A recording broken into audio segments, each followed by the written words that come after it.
Welcome to episode 9 of No Ordinary Investigator, where everything is suspect until it is not.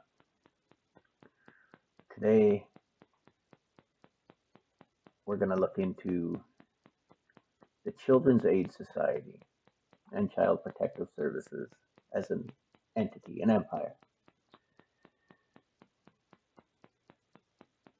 And we're going to explain how things aren't the way they're supposed to be. They haven't been for a long time. And somehow this agency continues to get more and more power with nobody to answer to. They have become, in the words of another worker, powerful as God. Now, claiming to be a god yourself is technically a form of the Antichrist. And not only that,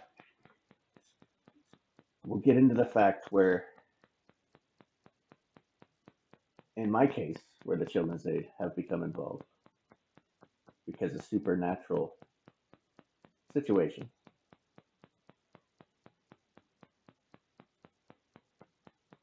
They go on to hide the fact that my ex-wife works with demons. Despite it being mentioned many times, it has not found its way into the court papers.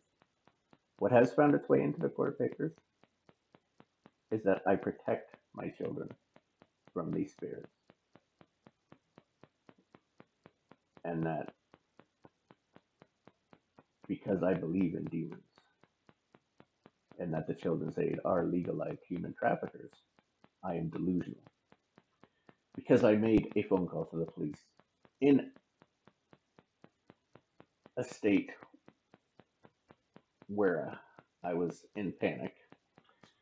Because being an orphan, having no family, being wrongfully arrested, my court papers not adding up, and other information I would find throughout the time, I was in a state of panic.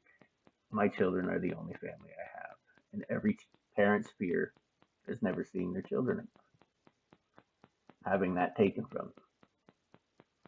Being a kid in care before my parents passed away, I endured the abuse from the foster homes. I know what it's like to never feel like you belong. Anytime they get tired of you, they kick you out. Always having to start over. Always feeling like you don't belong.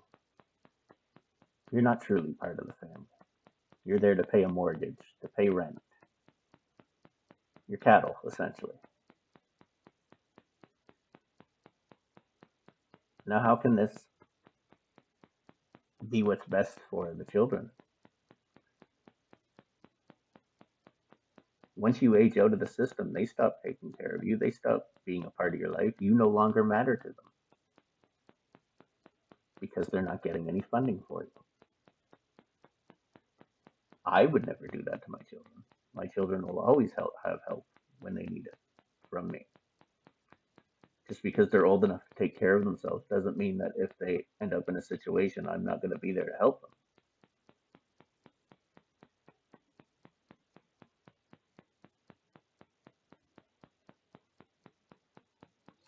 The Children's Aid does what's best for them and their funding. Yes, there are some cases where parents have screwed up and the children may be better off. But you can't make that decision based off spiritual beliefs, spiritual expression.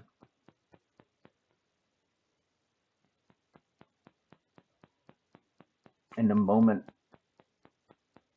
of misidentification, what do they tell you when you see somebody leave a bag at the airport?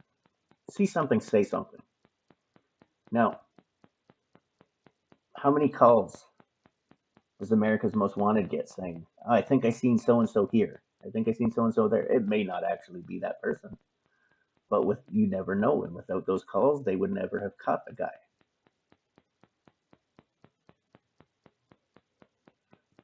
So to see somebody who looks similar to a worker that you have, who you only know by the name on the business card, somebody who met you at an oil change station to sign the temporary care agreement,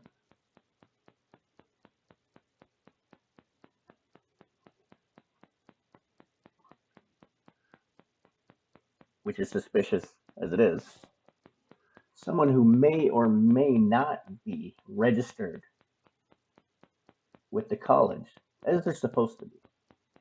By law, they're supposed to be registered workers, but they don't follow those rules either. On top of that, you find out the guy you're mistaking him for in your moment of panic is quite skilled at making fake IDs. Now, it turns out the society has a habit of hiring people without credentials, not just a psychologist. BC hired a worker who faked his credentials. You can buy fake credentials online.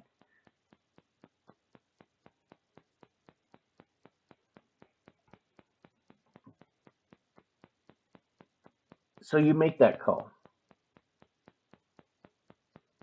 You haven't seen your kids in over a month. You make that call. Still confused as to what the hell went on in the first place. You've got so much going on. In my case, anyway. I was dealing with wrongful assault charges. I wasn't allowed home. My kids went into care.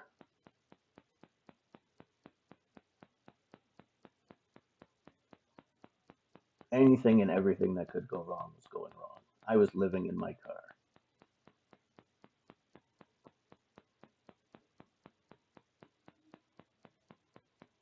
See, I called hoping they would check in and make sure he was who he said he was. But the children's aid doesn't like when you speak up, speak out, stand up for yourself, or call the police. Not that the police will do anything anyway.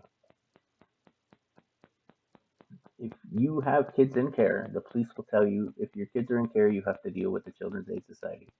Well, how do they have more power than the police? They don't need a warrant to have the police knock down your door. All they have to do is have a worker say, that child's in danger, you need to kick that door down. And as you can see, right here, workers have developed a God complex.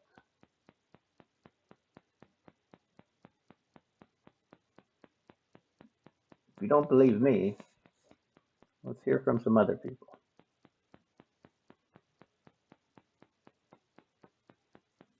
The reason why I would like to remain anonymous is because I found that the more I've spoken out about the Children's Aid Society, the more they've gone and made a very concerted effort to make my life more difficult and create problems between myself and my children. So if it means silencing you somehow by using your child as a pawn. Well, if they've already lost their kid, they really have nothing further to lose. They should be speaking out. It's the people who have their kids that should be very careful. I know I'm not alone in everything that's happened to me, but I want people to know that CS actually destroyed my family and didn't help my family at all. I want to add that when the Children's Aid first gets involved with you and your family, they will tell you, we're not just here for the kids, we're here to help you too. That is a lie. They will also ask for your family tree as a part of a background. That is them getting as much information on you as possible so they can look into your family history and see if possibly your mother had any issues or your father had any issues that they can use against you. They will ask you who your support system is because they want to know when we take these children, who is going to fight us to get them back. And if you have nobody, you better believe they are coming for your children. They will find a reason. They will make a reason. They will build a case while your kids are in care because they've already said they have as much power as God, right? And what is the Bible after all? The Bible is God's word, and God's word is truth. So what do you think the judge is going to say when it reads their word in their paperwork? It's going to take it as truth. Unless you do everything in your power to protect yourself. No, they will twist your words around. They will leave facts out if it helps them. They will use perjury. They will use character assassination. They will use your spiritual beliefs. They will use absolutely anything and everything they can. And you can't blame the lawyer, per se. The lawyer's doing his job. The lawyer's job is to win cases. If you can't win cases for the agency, then they're just going to find another lawyer who can. But you still have to wonder how he sleeps at night. He basically sold his soul to the devil.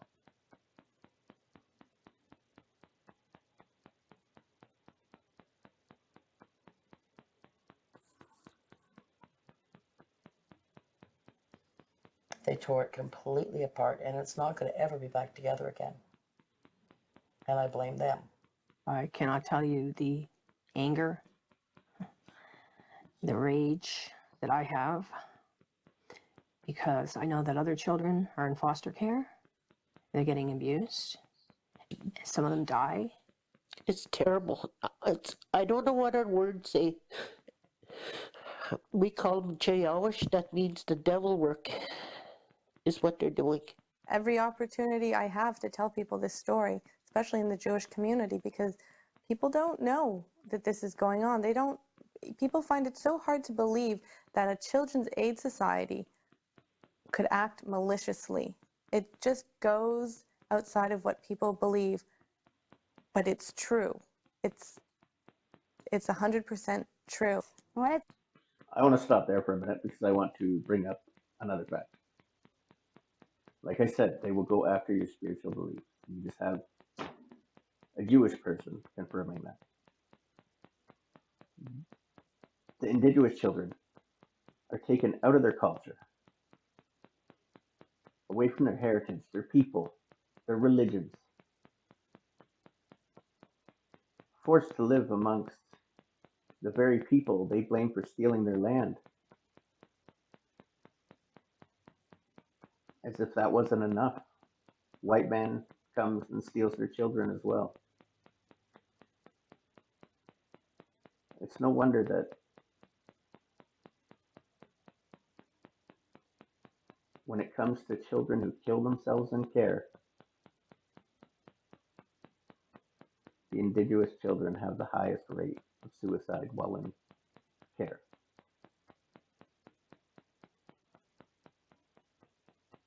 Because they have no consideration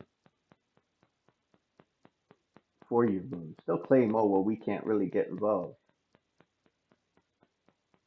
But they find ways around it. You believe in God and angels and demons. You believe in using sigils, whatever, to protect yourself, your children, based off the mother's choice of practice or religion, if you want to call it that. If you believe that energy work and protection is necessary for a better life for you and your children, they will tell you you're delusional. You need a mental evaluation. A mental evaluation, especially in Canada, takes over a year because there's such a backlog in the mental health system. Conveniently, after a year, they can adopt your children out. It again, shows how the system works for them, for their advantage. Unless you want to use their doctor, who may or may not be qualified, but again, is a conflict of interest paid by the society. But they will drag it out in court as long as it can, hoping they get a judge that will grant that mental evaluation. If they don't, doesn't matter. They will still find another way to try to prove you're unstable. They will set up situations to make you seem like an unfit parent.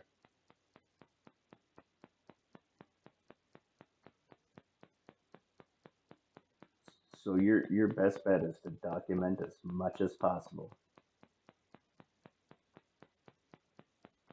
Because at the end of the day, when you're standing in court, it's he said, she said.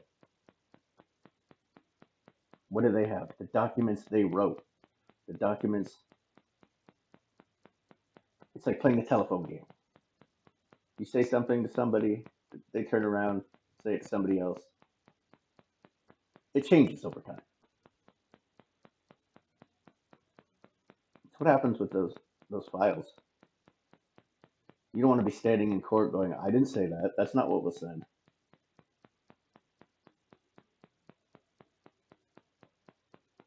You need to cover your ass.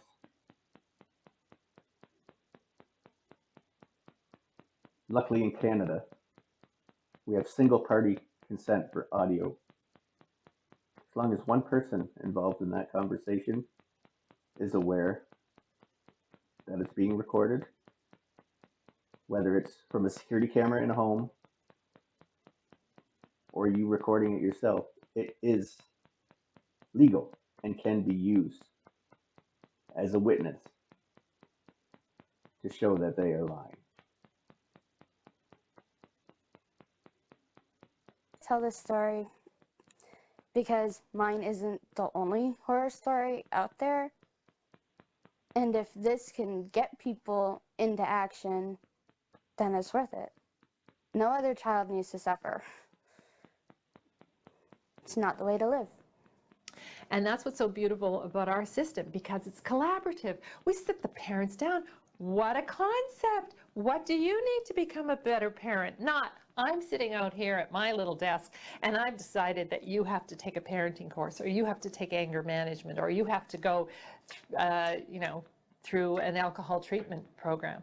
You know, I worked at various agencies in the city, and I saw families broken, just completely broken, families that had given up, families that no longer even visited their children because they were so discouraged with kind of hoops that they had to jump through in order to have access with their children. The mandates of Anishinaabe Legal Services is law reform, and one of the areas of law reform that we're dealing with is the child welfare issue. So she tried to kill us twice. Oh, she did. You know? She tried to drown us, and then she tried to drown us in the lake. Me especially. Yeah, I wish she would have.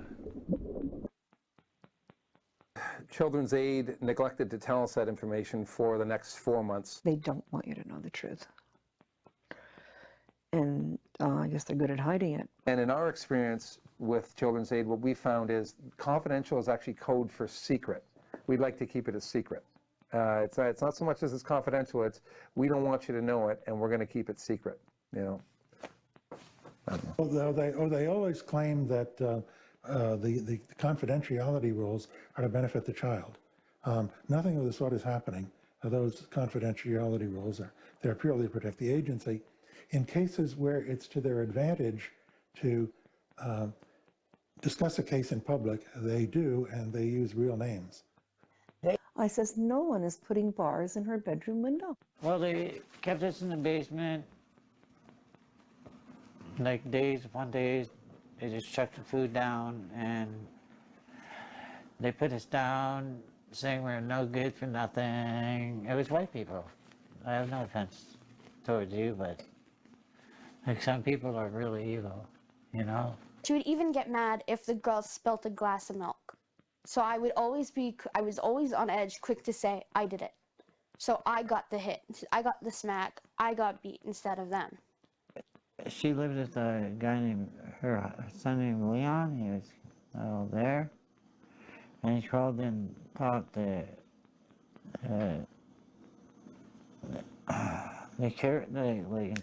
he crawled inside the bed with us, or with me, I mean. And then he started fooling around with me, and he said it was okay for me to suck his pecker, you know? And he did that night after night, night after night, night after night, you know? And he goes, don't tell anybody or I'll kill you, or I'll kill your sister, my twin sister. Abusers, especially sexual predators, tend to identify the most vulnerable, the most damaged children and choose them as targets. My worker comes by, talks to me, then goes down to talk to her. And she's crying and saying, I don't know why she's saying all this stuff. I don't know why she's against me. Crying and putting up what does my worker say? I know, it's a shame. It's a shame she sees you like that. What? I know, it's a shame. It's a shame she sees you like that. What? My worker's siding with her. I've got marks on my back. I have marks on my arms and my legs. But it's my fault? Okay. They didn't care, and then when I was 14, I told them everything. They didn't care. Sure, they did an investigation, you know, but people denied it and they closed it. I was so depressed that night. I decided I was going to end my life. You know, today I've always had a problem with suicide, and it's always there, you know. We called the local police force. I explained the situation, where we were, that it was a supervised access visit, that the child was in care. I would certainly expect that our police today respond with much more vigor and enthusiasm than they used to. They said, we're sorry, we can't help you. If you have child protection concerns, you have to call Family and Children's Services. I said, are you hearing what I'm saying to you? On the part of the society to try to win the case. And by winning the case, I mean to try to justify its position. Not necessarily shine a light on what's fair or just or reasonable, but to try to win their case. Well, it's a pretty cynical theory. I don't think that winning is the objective. I think that that's grossly unfair to the Children's Aid Society. Now,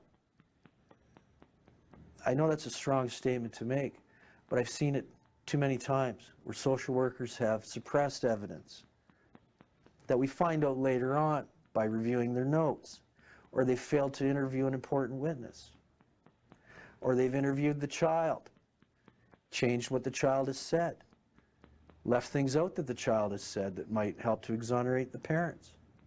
These are very serious allegations, but they're done, and you've got to test them. So from a very early stage, you want to cross-examine the social worker. I mean, I've seen it myself. A worker, you know, or an affidavit being questioned, they've been caught lying in court. If an average citizen did that, there would be serious consequences for perjuring themselves. There's none. It's almost as if they're allowed. Which is exactly what I'm saying. You want to tell them as little as possible.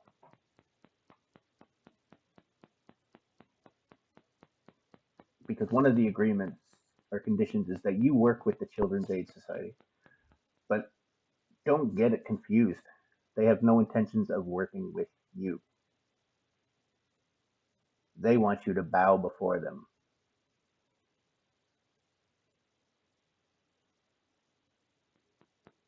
So document everything, every conversation. So when you end up in court, you can be like, well, that's not what happened. This is what happened. See, there she lied. There he lied.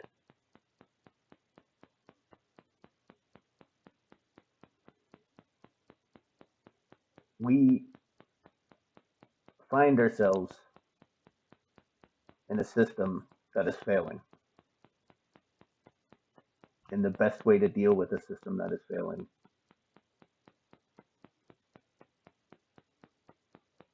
is to point out the flaws.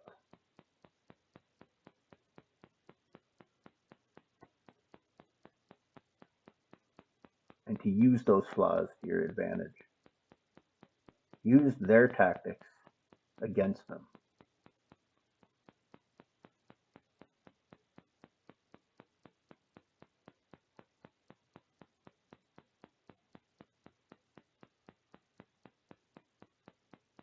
Maybe after more judges realize how many workers are lying,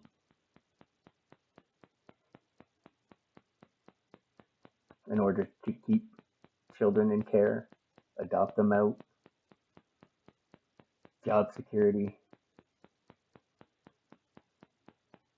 After all, let's think about COVID for a minute.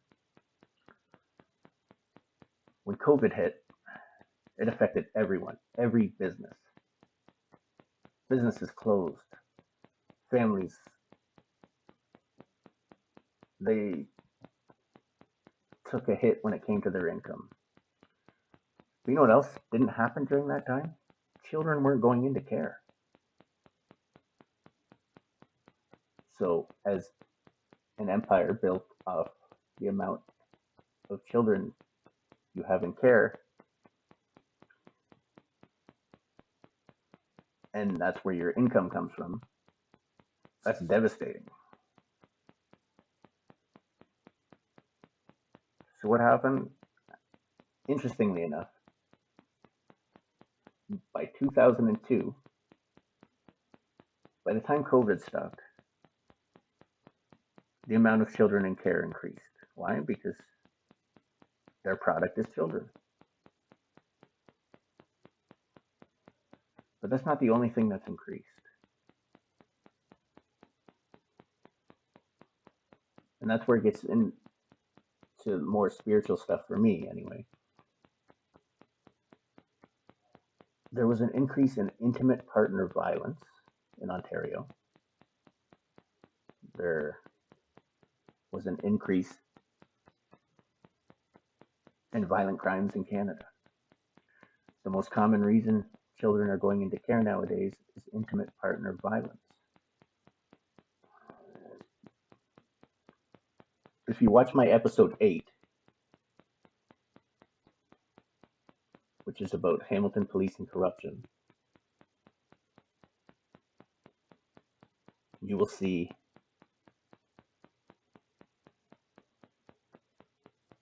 how that was a direct cause into my children going into care. So the question then becomes, are they working together? How could this happen? Why did it happen? Why doesn't anyone do anything about it? Why do my kids have to sit in care for almost 3 years and I have to wait for a trial date to put this all out there? I'm making these videos now because I've built my case and there's not much they can do. What are they going to do? Sue me? You can't sue me for facts. They're going to tell me I have to stop making the videos? Freedom of speech and media. Freedom of the press. They're my children I'm talking about, so there's no privacy concerns because I am allowing it.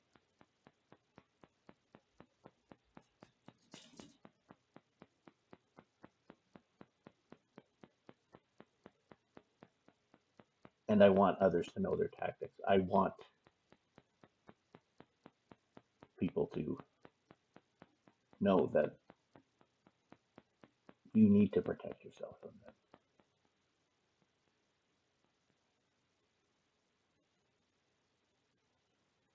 oh, well, they made a mistake. It gets, it gets fluffed off like it's nothing. Well, no, it's not nothing. Cross-examination to a social worker is like garlic to a vampire. They hate it. They do not want to be cross-examined because they can't hide behind what they've put in their affidavit. You can't just say, these people lie and these people take the children away, and this is when they're called baby abductors and all of this. It's really not, it's not. Baby snatching? Well, yeah, they have to pick up a certain number of babies to justify their existence, or children, I should say. They don't all have to be babies. When they need someone, when they need more kids, they will target some people and find a reason for taking away the kids. At least find reasons that they can put down in documents as the reason for taking them. Those things that they write down in court papers are very rarely the real reason for taking the kids. The real reason is budgetary. If they have a certain budget for child protection, they have to have enough children to justify that budget. The staff members never bear any of the consequences of what they inflict on the children and the family. They never bear any consequences, and it's a travesty, and that's why they continue to conduct themselves the way they do. One thing to control that would be to eliminate the legal immunity for social workers. And we need registered social workers only. The frontline staff are largely not registered with the college. Anyone who represents themselves as a social worker in the province of Ontario or a social service worker has to be registered with the college. And if they're not doing that, if that doesn't happen, they are outside of the act. In other words, they're conducting themselves against the law. The college had either taken cautionary or disciplinary action on a total of 8% of the complaints that it received in that prior 4-year period. So once I realized that they didn't seem to actually be that active, we just left it. I don't think anybody that's not qualified and is not going to be ethical and moral in all of their practice should be at all dealing with a family on the forefront. It's not.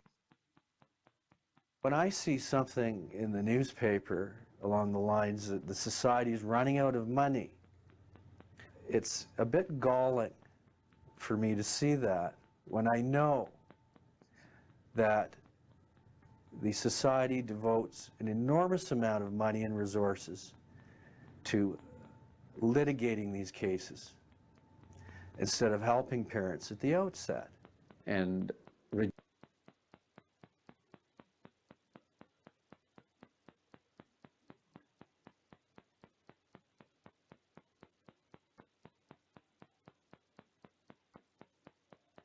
break the cycle for future generations, they say, eh? So what cycle would that be? The cycle of kids in care having children that end up in care?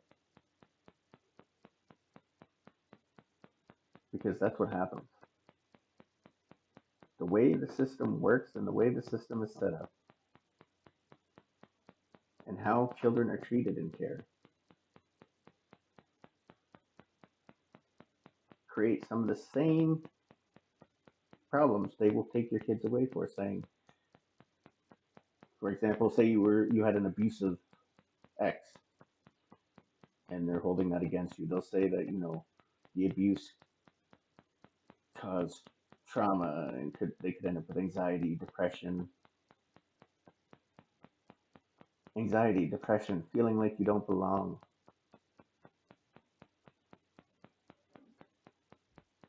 Never really truly having a home. These are all things that you get while in care too.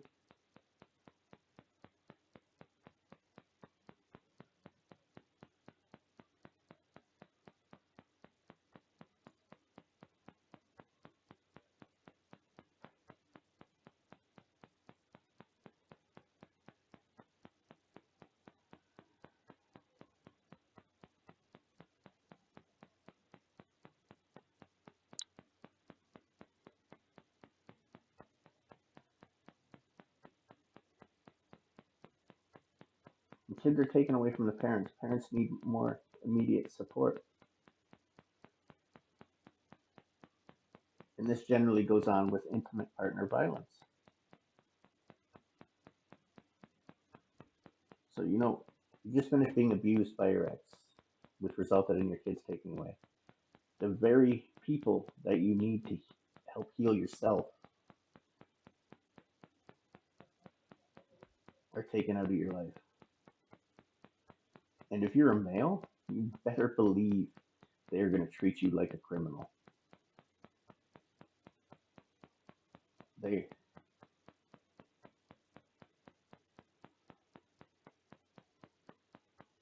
Menu search sign in.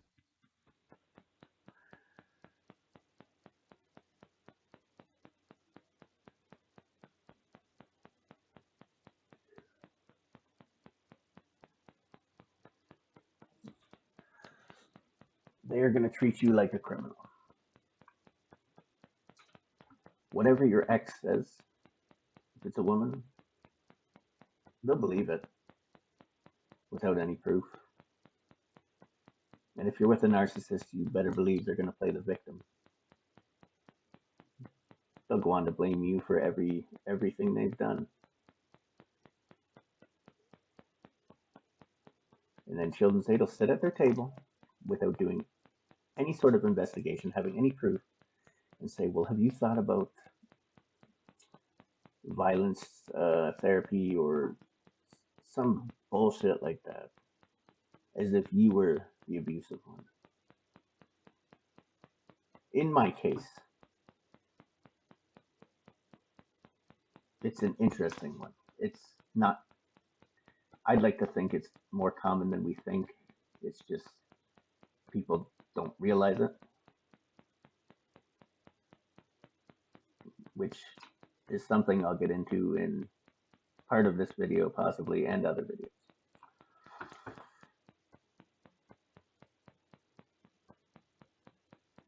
But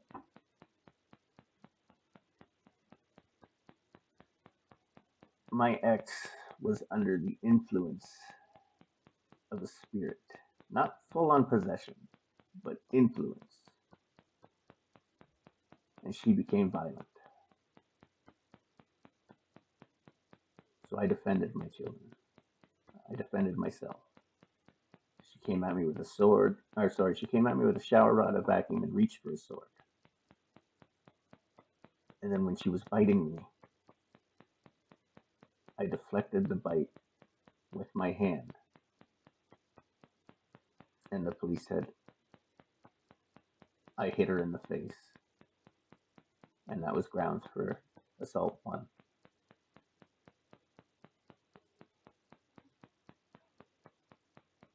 That's how easily. I had it all on video, and I showed them the video because they were threatening to put my children in care. So while under duress, or basically it was like being induced, a form of entrapment. It was, my kids are going into care unless I show them this video, but they demanded a video, then another one, then another one. And they used those videos to charge me without cautioning me.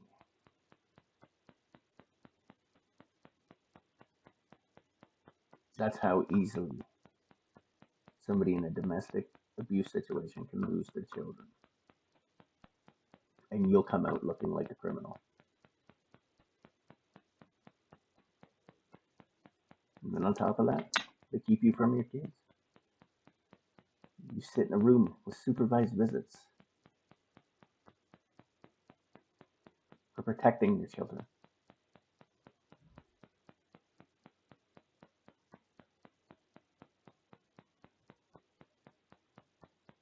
And don't expect them to help you with your legal situation.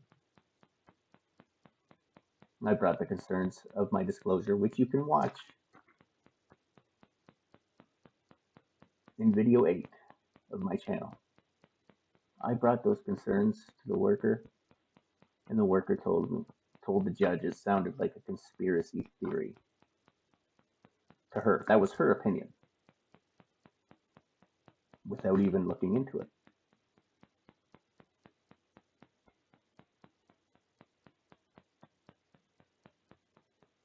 In this type of situation, there is no system set up, especially for the male.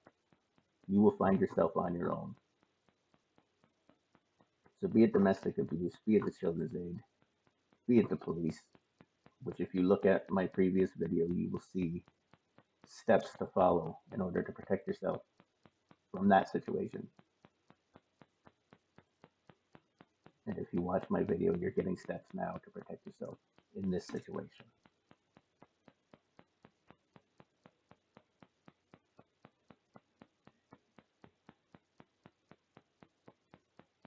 Learn from my journey so you don't have to go through quite the same thing.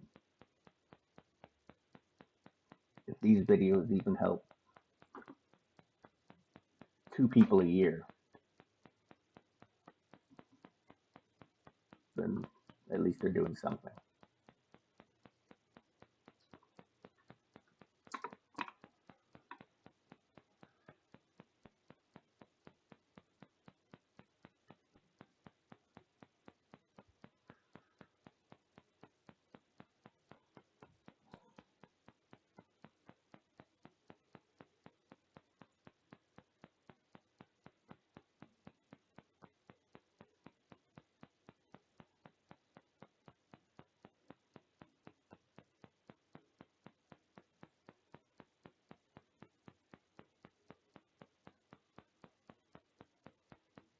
And see, interesting thing there, they go to talk Suicide Canada.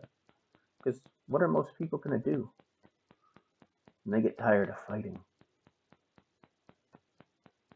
When they live for their children and their children are taken, they've lost their will to live.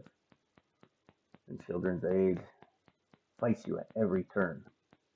Not only fights you, your original contract could say something, or your original care agreement will say something along the lines, home must be clean, mother to remain on meds.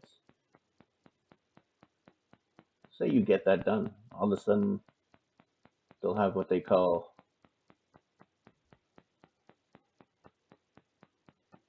I can't remember the exact words. It was like an ongoing work order or something. Ongoing means they can keep adding things to it. So if your house is a problem, which mine was, I didn't have a home. I was on the emergency list for abuse victims, victims of intimate partner violence, whatever you want to call it, domestic abuse, during a housing crisis, and it took almost 2 years.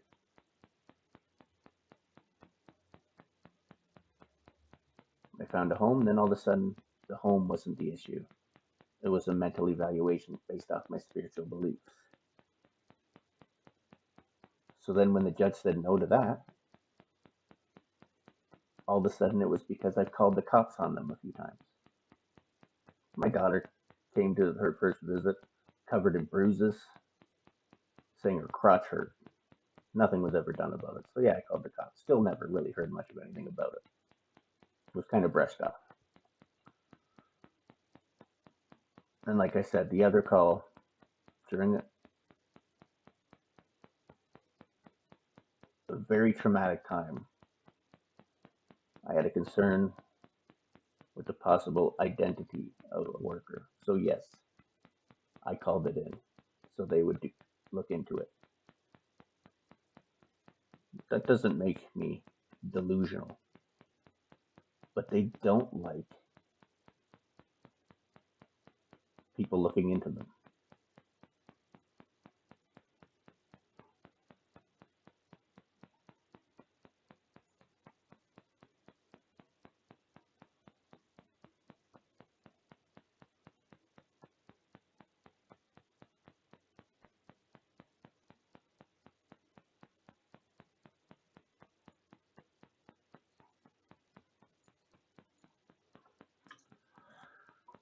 There it is there, 2020.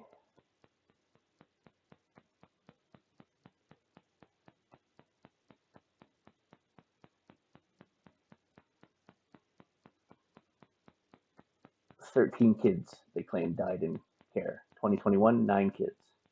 2022, 8 kids.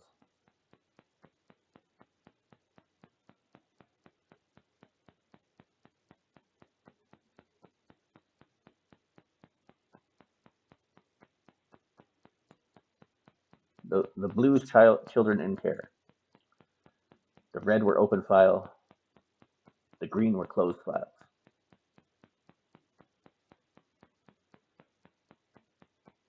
The problem is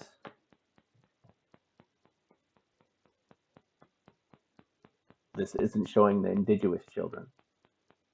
Otherwise, that number would be a lot higher.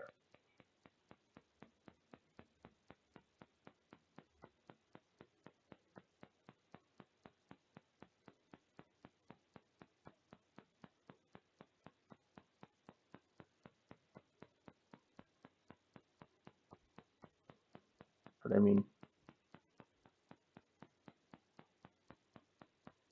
it's concerning the amount of children they've given back that ended up dead,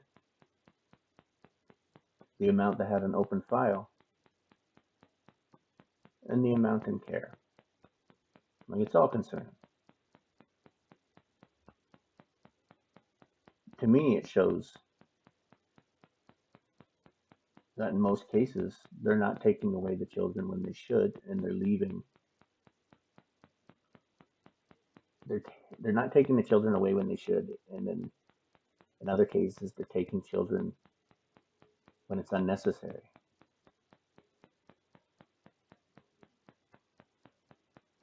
The system's broken by far.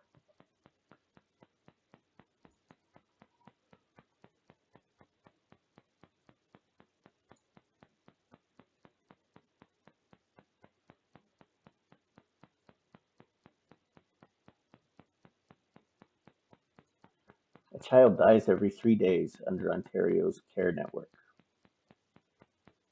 There were 121 deaths were recorded in 2022. Average of 118 deaths in the report, works out to roughly 1 every 3 days. But if you go back to that,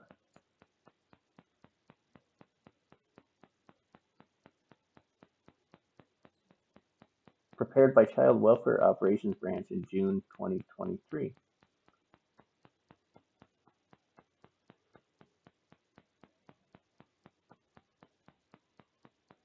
So what would that be? Let's check the calculator.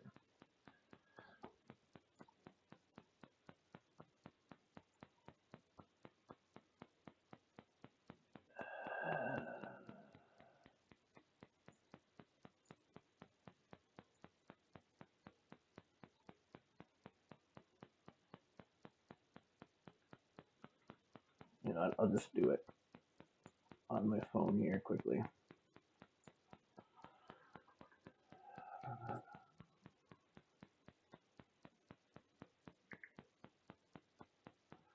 So let's go, what date did they say here?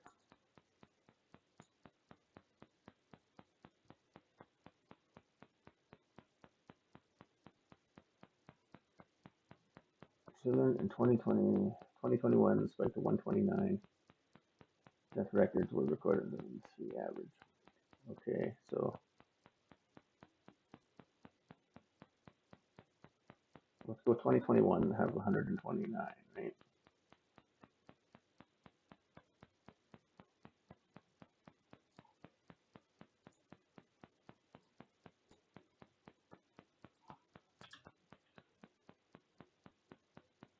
$95 plus 25 plus 9. 129. 2021. What did they say here?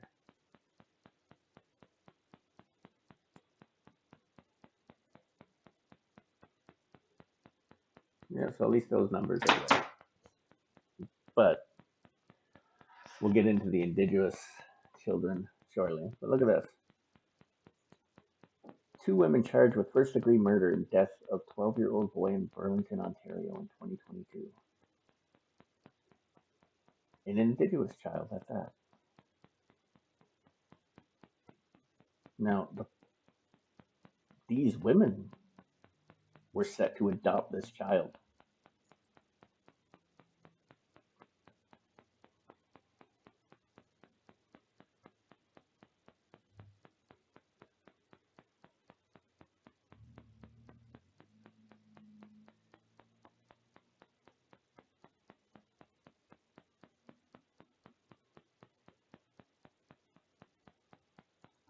So these children were taken from their parents and given to other people that were going to adopt them out. Parents, the Children's Aid deemed to be acceptable parents. It's funny how the exchange of money in hands changes everything.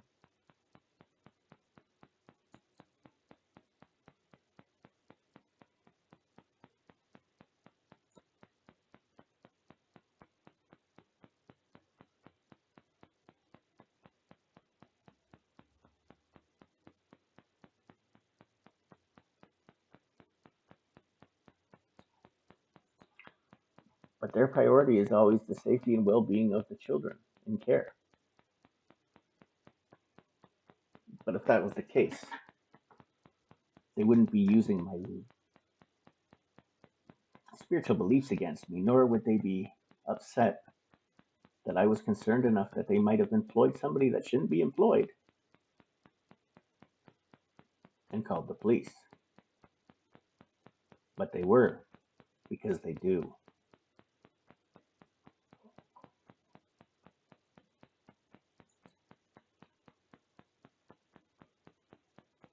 So because of that, their retaliation is to try and deem me delusional and take my children. Using the legal system to adopt children out for money. I don't care what anyone says. They're holding children against their will. That is legalized human trafficking. But let's not stop there for a minute. Let's pull this up. Hamilton Children's Aid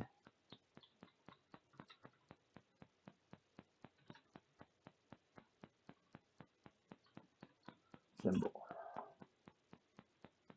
And apparently I'm not connected to the internet.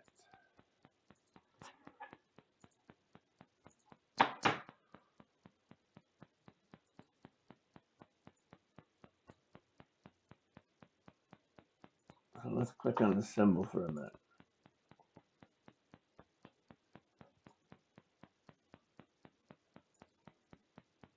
What do you see?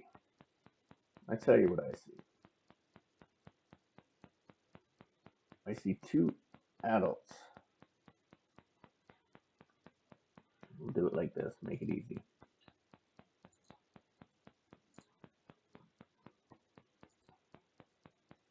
I see two adults. One here, one here.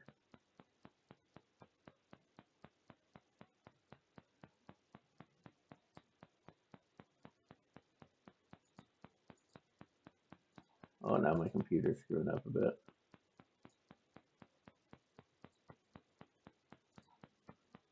We'll try this again.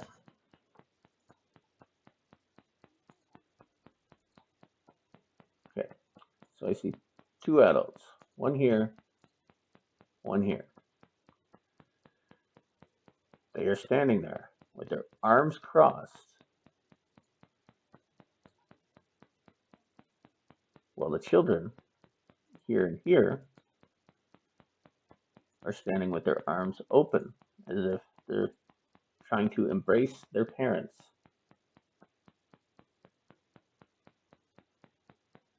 While these two here and here hold them hostage.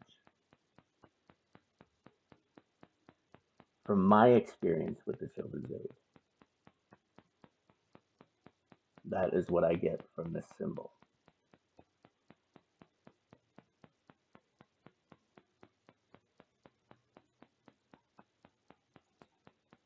And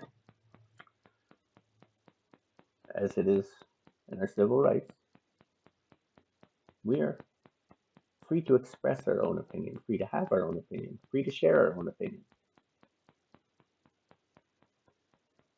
And based off my experiences, that is my opinion.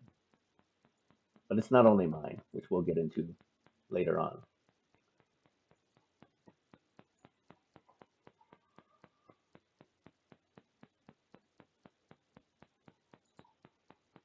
Priority is always the safety and well-being of children. I'm going to go back to that again because my children have had more emergency room visits since in care. They never, with the exception of my daughter having breathing issues in the first year, never been to the hospital. There was never a need to.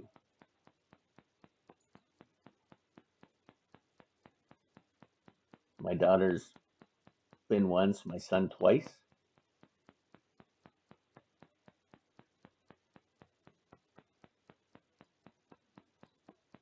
"12 youths who died in Ontario."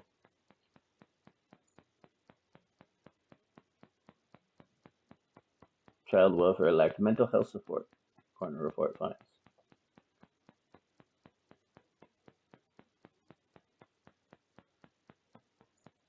So for me, this is where the spiritual comes in. You see, not everything that happens requires medication. Not everything is mental health.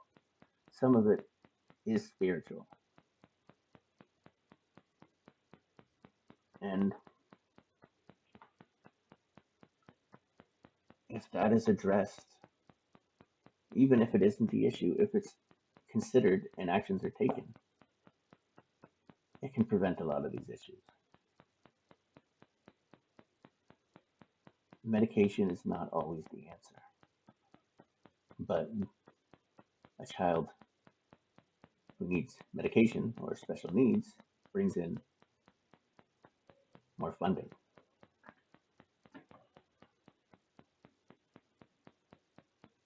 Poor case management,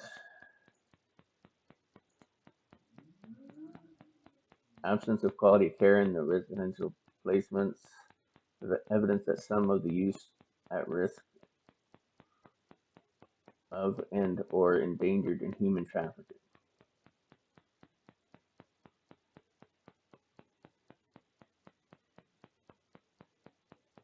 So they'll deem your children unsafe to live with you and then put them at risk of human trafficking, and somehow that is considered what's best for the child. The child's best interest, instead of living at home with their parents, is to be possibly at risk or endangered or engaged in human trafficking. So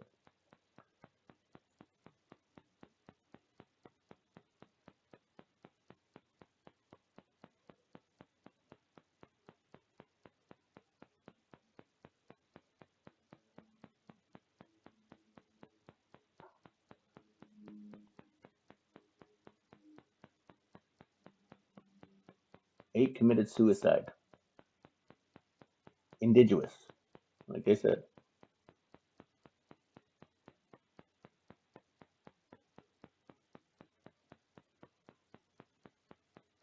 Indigenous, sorry.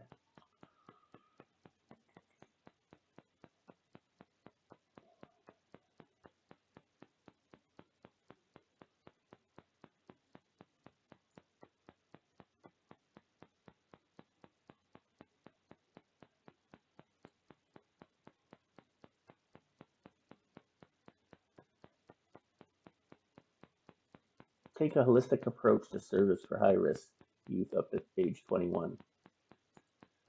Because that's when you're out of the system. That's when they stop being paid for you.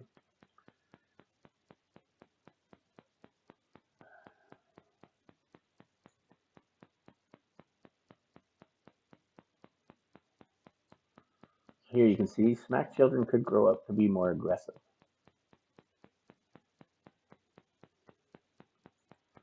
Homelessness, 69.1% report experiencing homelessness. Sex trafficking victims were 2.6 times more likely to report experiencing homeless than non-sex trafficking participants.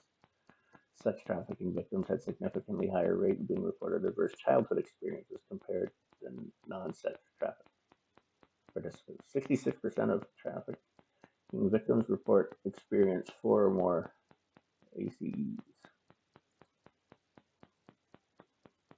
adverse child experiences.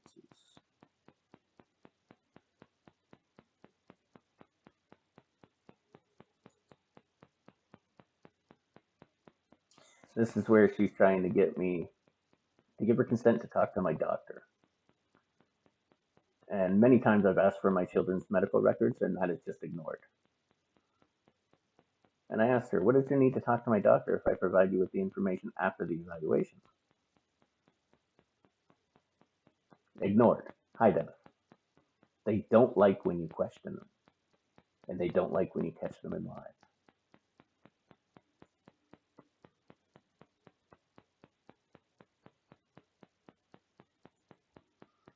She asked me what I put on my daughter. They were protection symbols. Archangel Michael sigil, along with Persephone and Hades, because they are also used for protection. Despite what people think about Hades, he is not evil. Just because he happens to have the domain of the underworld does not make him evil. He's actually the giver of wealth. He's the, what is it?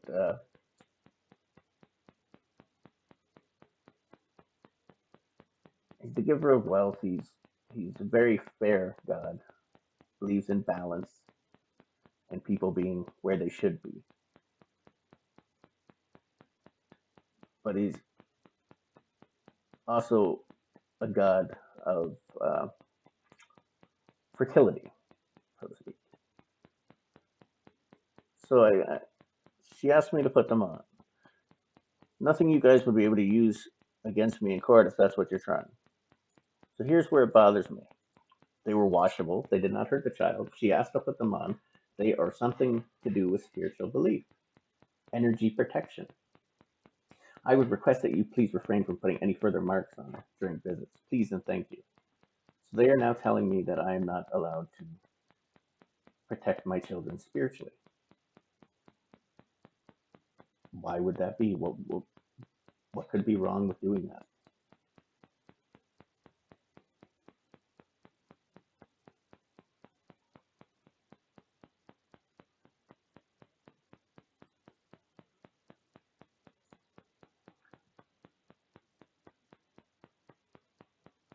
I don't see how it would be an issue. You guys have something against religion with a question mark. I'm also expecting an answer, just so you're aware. So she says she'll have to get back to me after talking to her supervisor. So then I'm starting to get annoyed at this point because I know everything I say they turn into a way that benefits them. So I say I want my lawyer present when signing these papers because they'll demand you sign the custody agreement papers. And if you refuse, they'll say, well, then that means we're going to go to court. Do you know what that means? The answer is yes, I do know what that means. So my advice to anyone who is forced to sign these papers, when you sign your name and you sign their copy and your copy, make sure you write signed under duress or forced to sign.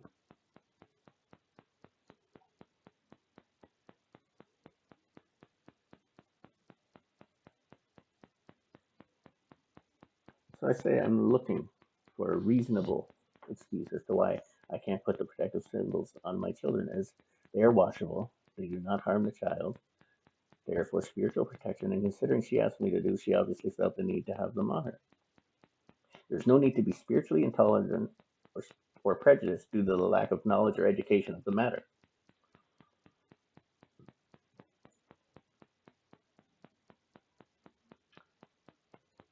So apparently the lawyer says he advised me that we do not meet with lawyers. So in other words, they don't want to be caught with my lawyer. I'm not asking for their lawyer to be present. I'm asking for my lawyer to be with me.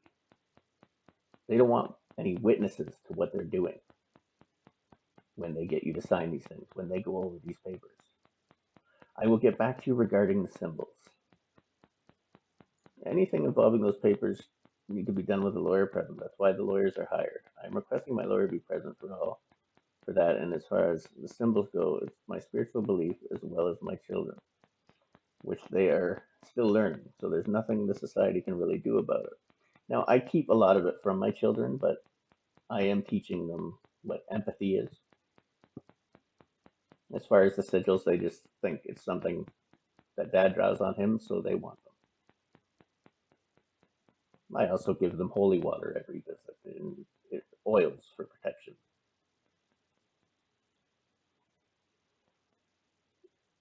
So I say there's nothing the society can really do about it unless they want to open themselves up to a lawsuit. Your high-priced lawyers do not trump my civil rights. Just to be clear, I am saying this with no anger. It's not meant to be rude, it's just me being blunt. I know things can get lost in translation through text messages. Spiritual protection is just as important as physical protection. And all I get back was, again, I would suggest you consult your lawyer. What is the society's problem with spiritual protection? That was June 13th. Is there a date and time it would work for you? So she can't answer why I can't put the sigils on. She just doesn't want me to put them on.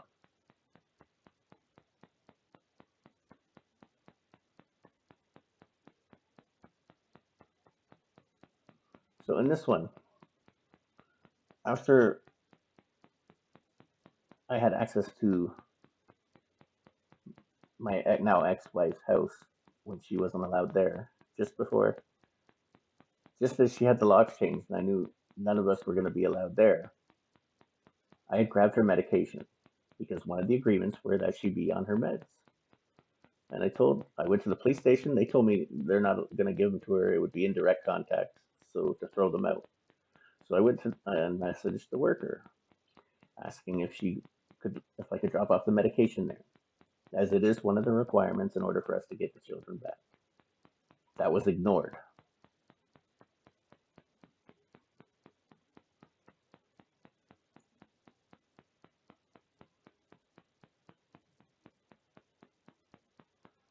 Lack of empathy, self-importance, manipulative practices. Those are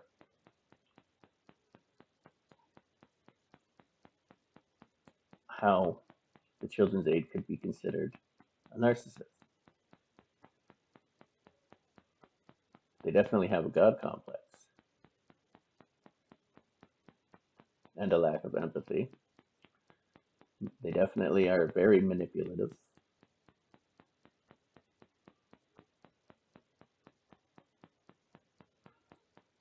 Delusional, holding false belief or judgments about external reality that held despite incontrovertible evidence to the contrary. So, Canada is built off the supremacy of God and law, meaning God exists, and God's word is the Bible, and the Bible is God's truth. It's the truth, right? The Bible says Lucifer and his demons were cast down to earth. See, in the ideology of the Children's Aid Society and their lawyer, for you to believe in God is one thing, but for you to believe in demons and them being able to influence people, that is delusional, or similar words, stupid, silly, idiotic, half-witted, mad, crazy, imprudent, incautious, irresponsible, and so on, unwise, unintelligent, unreasonable. So they are basically saying that my beliefs, because they don't line up with theirs, are stupid. I'm crazy.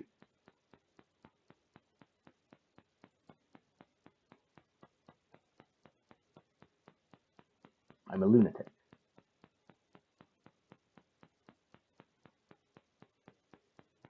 Insane.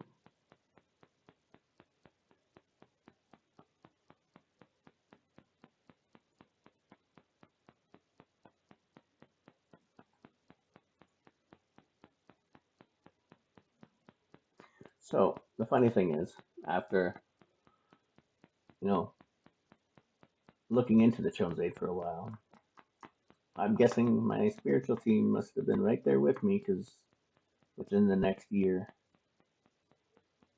the government launched a full-on audit due to improper spending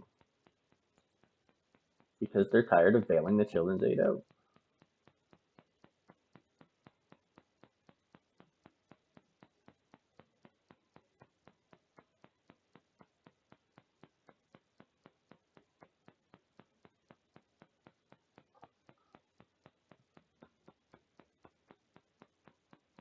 It's funny though. The launch is result of the final report sometime in the spring 2025. It is yet unclear if they will be made public though.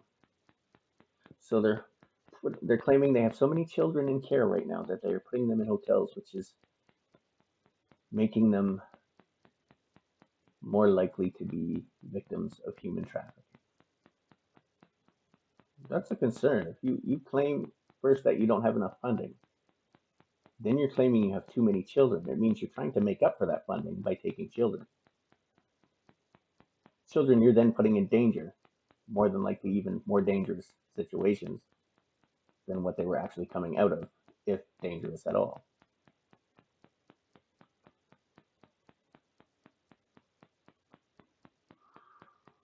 So now I found this when I typed in Children's Aid Foundation strategic plan. So this is their goal, right? So over 40 years, Children's Aid Foundation of Canada has been the forefront of intersection between philanthropy and social impact.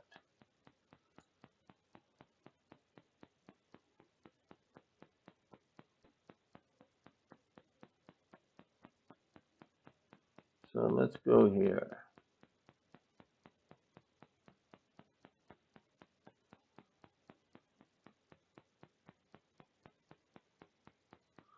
So this is the amount of children they say is at risk, 235,000, children in youth government care. There's 63,000 young people across Canada are in foster homes, result of neglect or abandonment. Each year, approximately 2,300 youth age out of the child welfare system, suddenly confronted with navigation of life on their own, sometimes as young as 18. Now, the funny thing is, those children are about 60% of these children end up homeless a few months after being aged out of the system. Meaning, they have nobody to help them, and the people they were supposed to be, they have nobody to help them, more than likely because the Children's Aid has ruined the relationship they have with their parents. So their parents are either dead, no longer in the picture, or they've destroyed their relationship between the two of them, and the child thinks that the parents never really wanted them. Either way, this child's left alone, sometimes at the age of 18, where they then end up homeless. How is that for the best of the greater good of the child?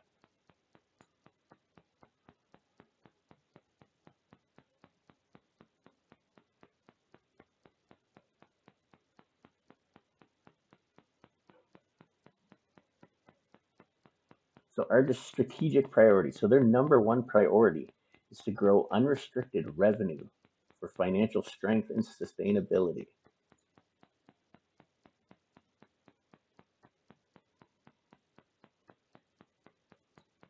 Be a leading influencer of child welfare issues in Canada. That is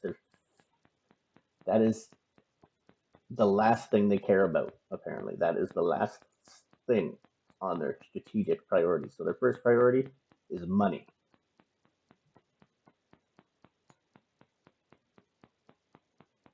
Grow unrestricted revenue for financial strength and sustainability. When do they want to do that? Between 2020 and 2025.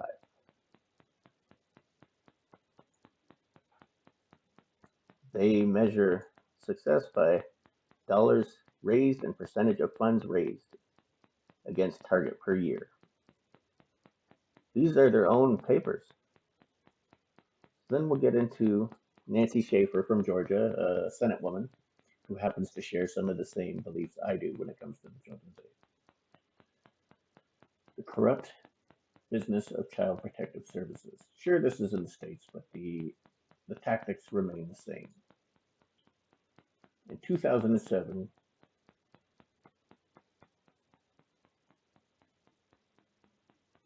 she wrote this. I've come to the conclusion the poor parents oftentimes are targeted to lose their children because they do not have the wherewithal to hire lawyers, fight the system. Being poor does not mean you are not a good parent, that you do not love your child, or that your child should be removed.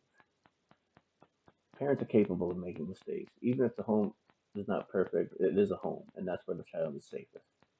He or she wants to be with their family. Parenting classes, anger management classes, counseling, referrals, therapy classes, and on are demanded of the parents with no compassion by the system, even while they are at work, while their children are separated from them. This can take months or even years, and it is emotionally devastating both to the children and the parents. Basically,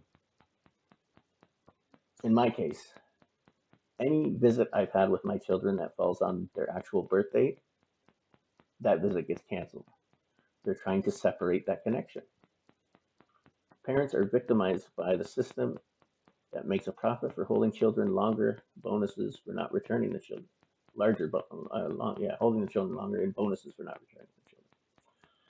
The cases and social workers are oftentimes guilty of fraud. They withhold evidence, they fabricate evidence, seek to terminate parental rights. However, when charges are made against them, the charges are ignored.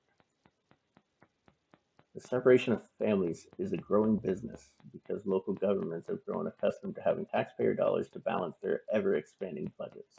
The Child Protective Services and juvenile court can always hide behind confidentiality clause in order to protect their decisions and keep funding flowing. There should be open records, court watches. Look who is being paid off. And I agree.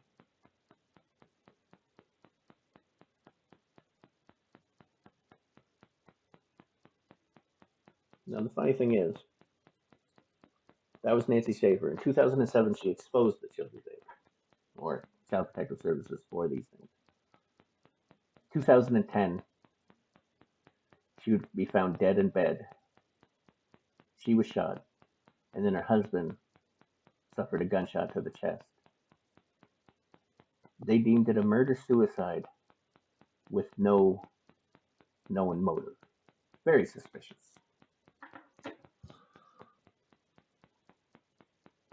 Here you have the fraud from the Children's Aid.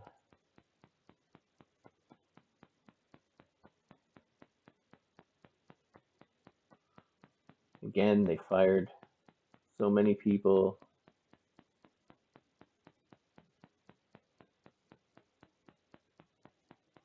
So we're going to look into their money now. This is the supervisor. That's the salary she has for 2022.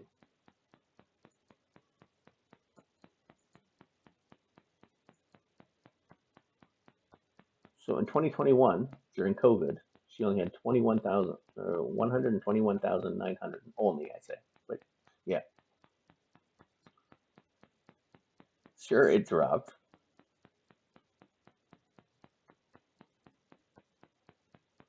But it seemed to go up just about every year before that. Supervisor intake, 107, 115, 129, 121, 125, 121, 128.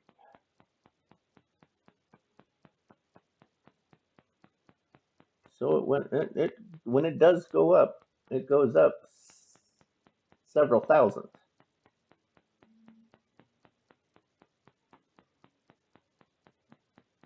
$7,000. There's about a $7,000 jump here.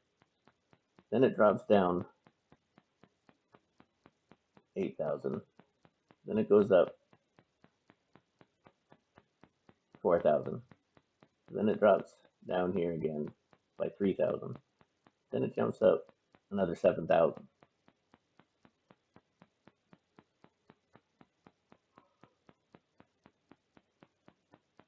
So it goes to show you why the budget is so important,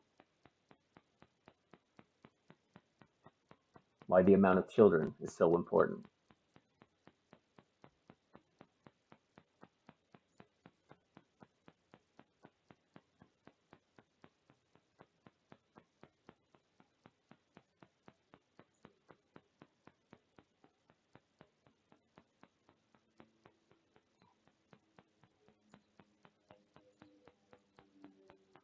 Now, this is a list of the people that work there. None of the workers I have had show up here. Their lawyer does, though, John Bland.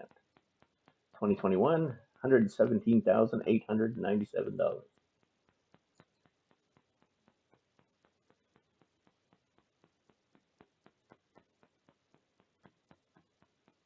In my opinion, they are paid way too much. I mean, if the children are what really matter,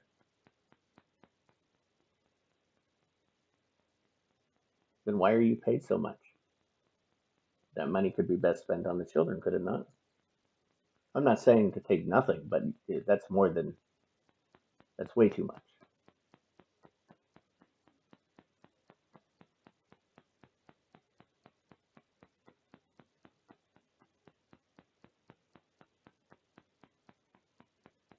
Six-figure income.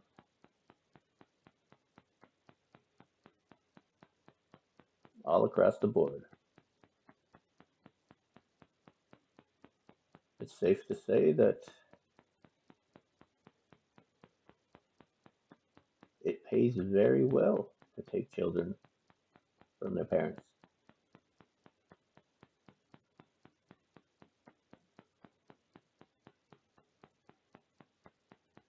And again, like I said, the workers I've had,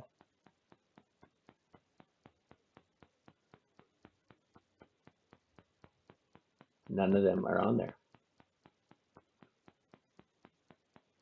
Major funding problem, major financial support needed.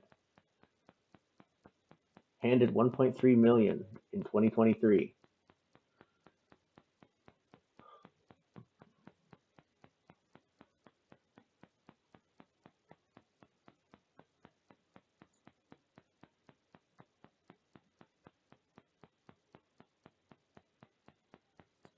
Being placed in hotels and motels.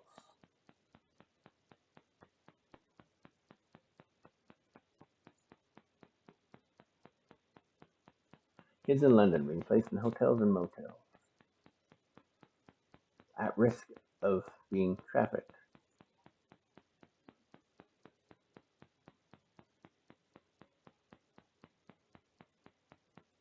Again, see, there's the complex needs because that gets more funding.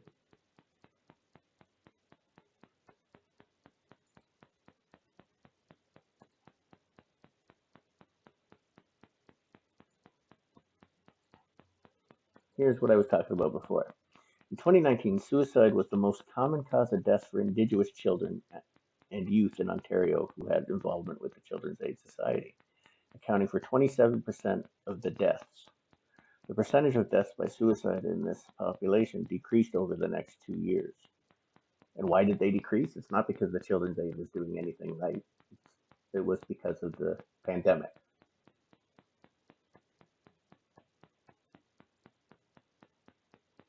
Globally, 8,327 children aged 10 to 14 died by suicide in 2019, with a mortality rate of 1.3 per 100,000.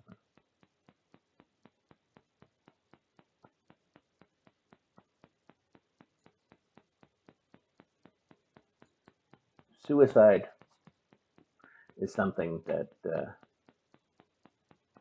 it really bothers me. Both my aunt committed suicide, my mother committed suicide, my father committed suicide, my friend committed suicide.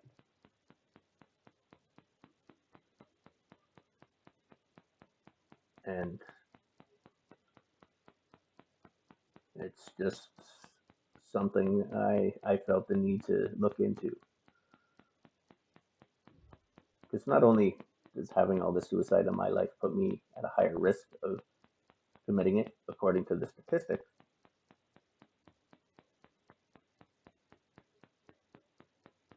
I felt like there was more to it, which is another thing that got me into the whole spiritual side of things, which I will get into in other videos.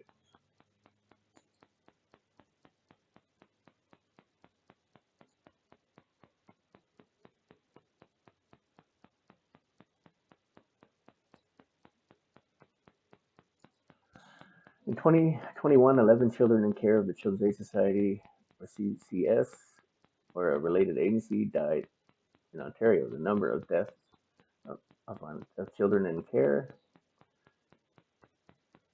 was, over the years, with 12 deaths in 2019, 5 in 2020, and 11 in 2021. Now, see, they're not mentioning the ones that had involvement or the closed cases.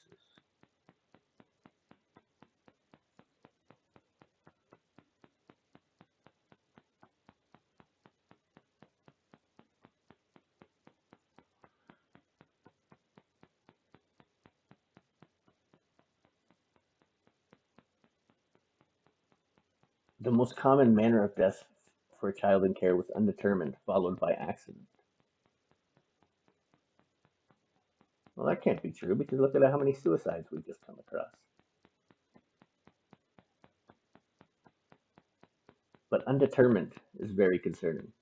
An accident, meaning because they operate in so much secrecy, who really knows what happened?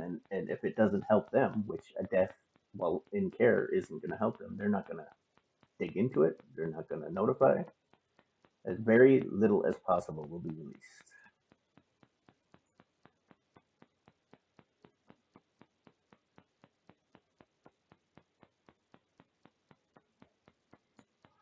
According to the 2021-2022 annual report, the Ombudsman, there were 59 cases where a child in youth and care or Children's Aid Society was injured or died.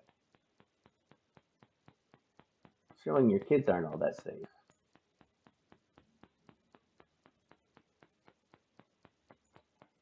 According to the Provincial Advocate of Children and Youth press release, more than 40% of Ontario youth in care are Crown wards, meaning full custody.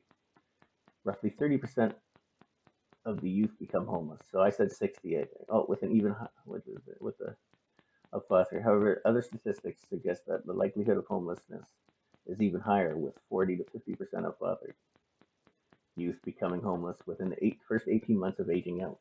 Now, in their paperwork, when asking for funding, they mention that children in care are 200% more likely to end up homeless later on in life, and more than likely not going to graduate high school and have low grades.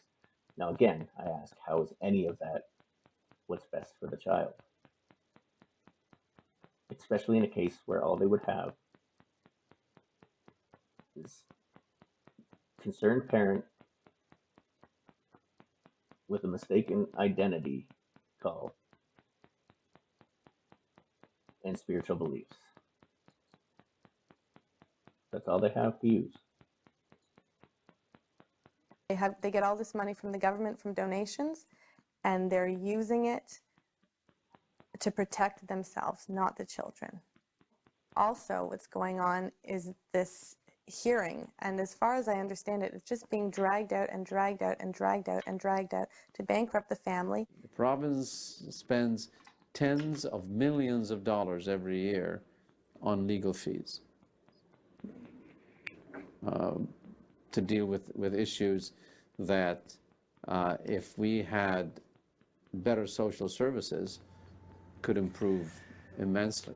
So when I see something in the newspaper along the lines that the society is running out of money, it's a bit galling for me to see that when I know that the society devotes an enormous amount of money and resources to litigating these cases instead of helping parents at the outset. And reduce the number of cases that actually go to court. And use the money, instead of paying lawyers like me to go fight, use the money to help the family. Who needs money when you can have love? I had $50 million. Now, I'm going to stop that there. She's going to say if I had $50 million, my child would be with me still.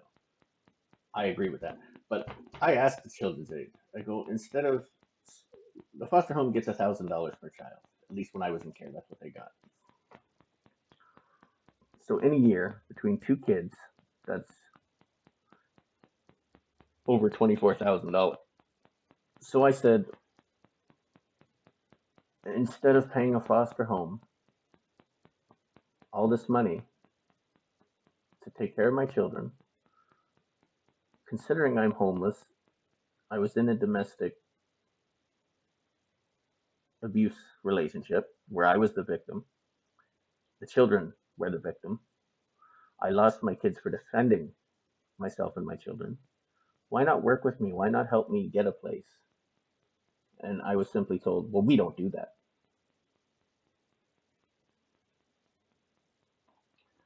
Seems like maybe that's something they should do. But if that child's not in care, they don't get the funding. My son would be sitting beside me. I'm sure of it. Absolutely sure of it. They see the money can be the root of all evil. Mm-hmm. Right now, agencies are funded by how many children they have in care.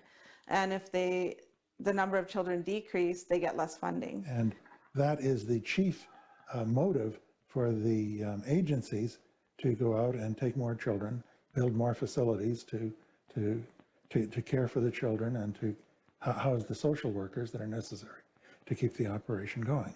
Right? Even though they may be doing an excellent job at reducing the number of kids in care, so they get dinged, they don't get the funding, and then they're less able to do that prevention work, that family reunification work. I don't want to give anyone the impression that I don't subscribe to the cynical view that somehow agencies are sitting down are perpetuating having high volume of cases so they can have more money coming in and more workers being employed.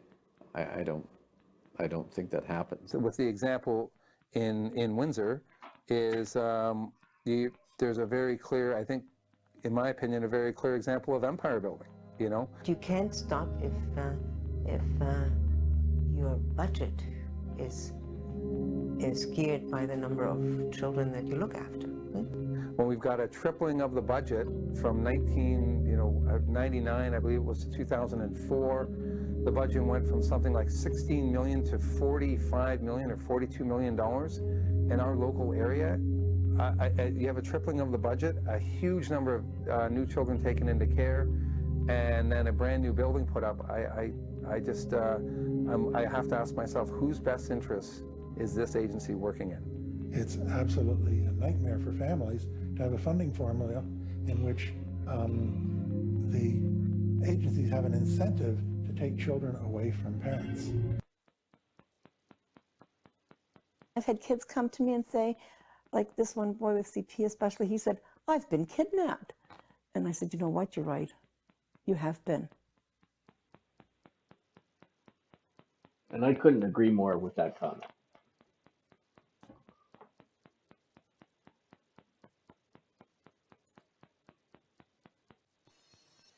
Now, I mentioned,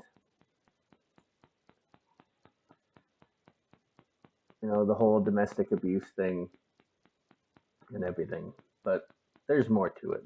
And this is where a lot of the spiritual stuff comes in. I'm going to play this here, as it's labeled, "He said he would kill himself." Now, you can't quite hear it like that, but I hear it. I went to the police, they say they don't hear anything. I showed the worker, she didn't hear anything. So I'm going to slow it down so people can hear it.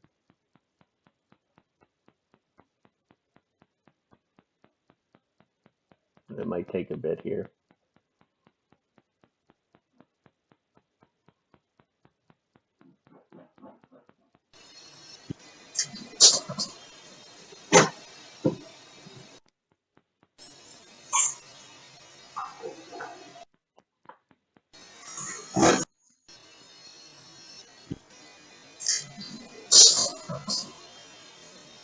decided to kill himself. But then another troubling one for me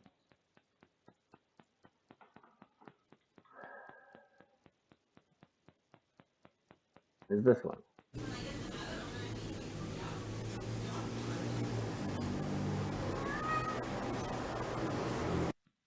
When I get them out, I'm going to need you to adopt them out.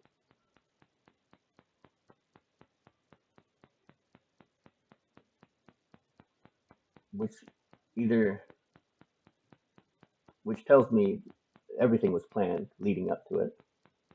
My children being in care, which is troubling. And if you watch the previous episode with my disclosure, you'll see the same thing, along with other interesting facts. But that's not it. We're going to go here. We're going to go here to gematria for a second. No ordinary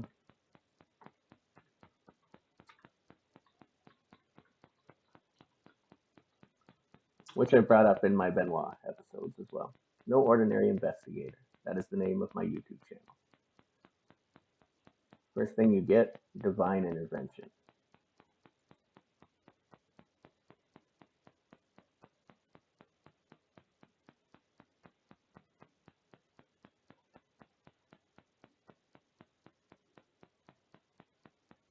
Let's see if there's anything else on the first page.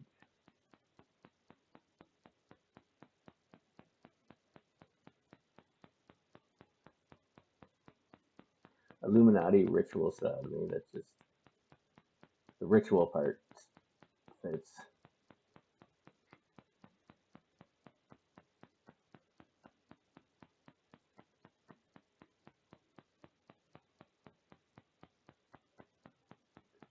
The revelation of truth.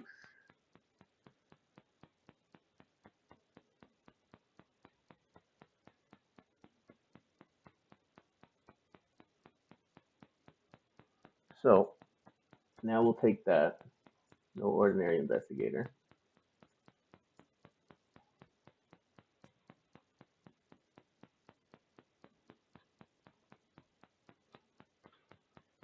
children's aid,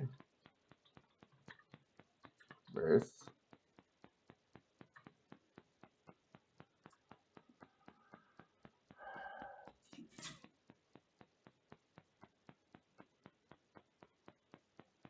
avoid suicide. For now, you're needed.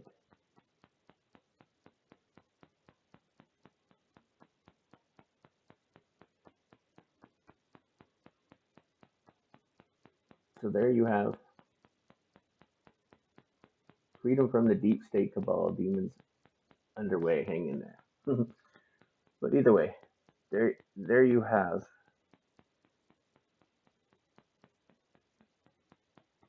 when I get them out, I'll need your help to adopt them out. And he said he'd kill himself.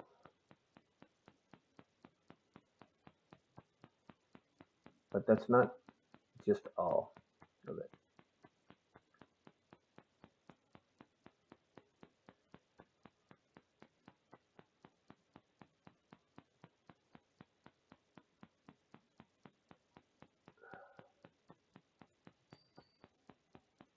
This is her shadow the day we were arrested. Look at that behind her. You can see facial features.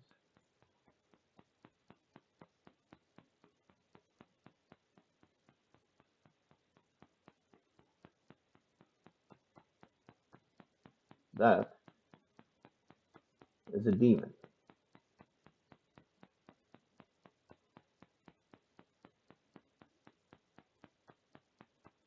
Oddly enough, one of the reasons they say I'm delusional is because I said Beelzebub was attacking my family. And I started trapping demons, removing spirits because of it. So we'll go to this one, the exorcism of Latoya Ammons, right? Okay, so demons in her home. Yeah, yeah.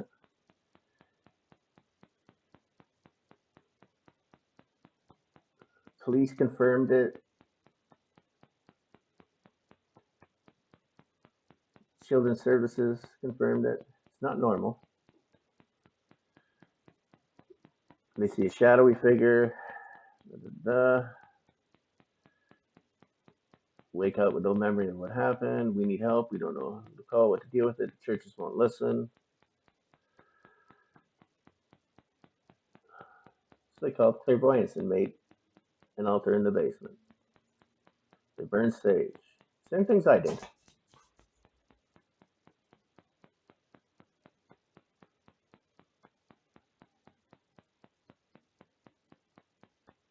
Then nothing odd happened for a bit, but then 3 days later, it got worse. There would be a voice. They'd hear. She'd feel weak. Some of us are protected, others are not. But she was forced to take a mental evaluation. Automatically, the doctor, delusions of ghosts in home, hallucinations, history of ghosts, delusional. Then chaos erupted.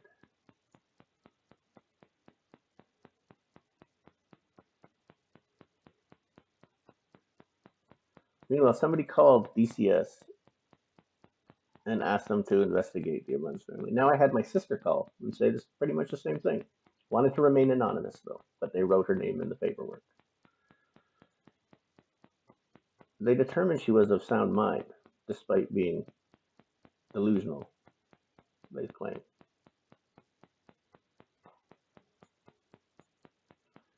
The doctor didn't believe it.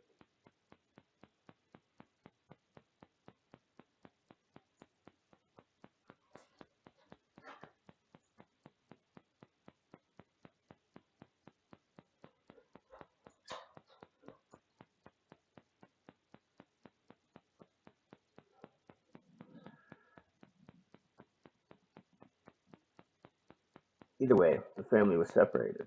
DCS took the children. So they took children being possessed allegedly by demons, being attacked by demons, and they put them in another home, which puts anyone else they live with at risk if not taken care of. Complained about having a headache, said she convulsed. Well, that happens with jinn. Jinn will cause epilepsy. The family is being tormented by demons. Yes, I do believe there were ghosts in the house, sprinkling holy water in each room. She were moved in with her relative. Recorded audio where you could hear a voice whisper, "Hey," according to Lake County Police records. So here, I'll show you one after I performed an exorcism, a removal of a jinn. I heard something similar.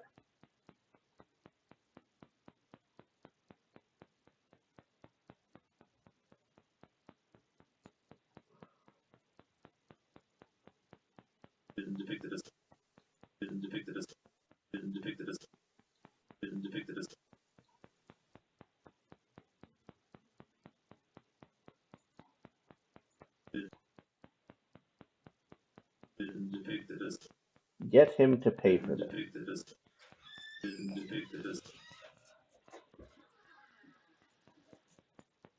Now going back to divine intervention, I believe that is what's going on here, as I did with the Benoit case. But now we're going to do one more that's interesting. Dennis versus Hamilton Children's Aid Society.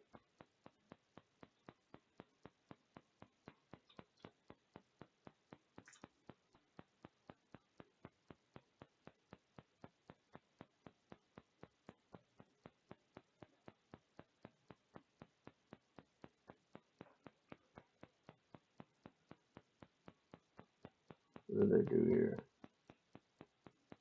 Dennis versus Hamilton Children's Aid Society. Did I not?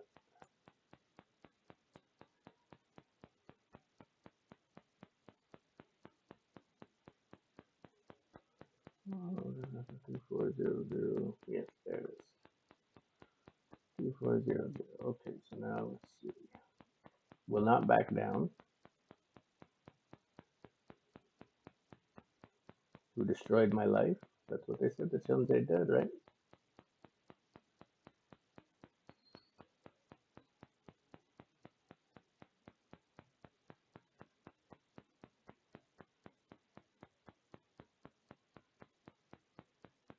I did not commit suicide. I was murdered. Interesting, that one would be on there.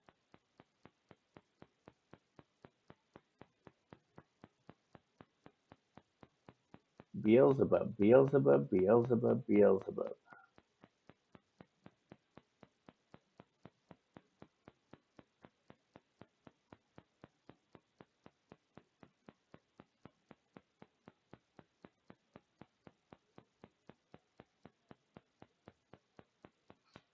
We convert numbers into words.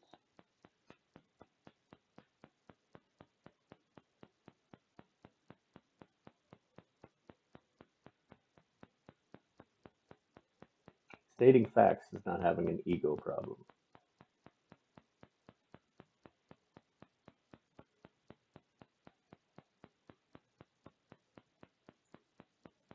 But it's interesting that Beelzebub would be mentioned. And Beelzebub happens to be in 2 cases involving children going into care.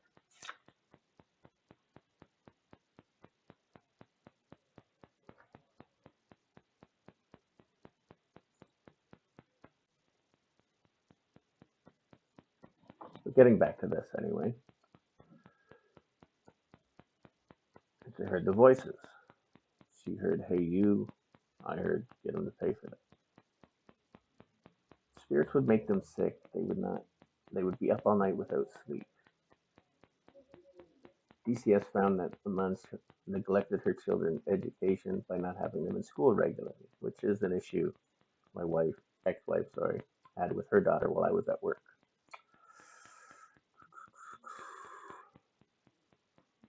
Doors would slam shut, stuff would be moving around. So we'll go back here again.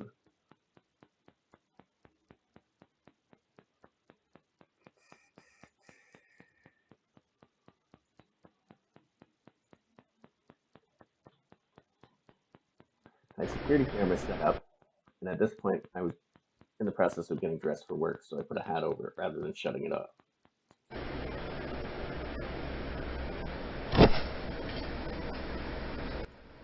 As you see, it was yanked off.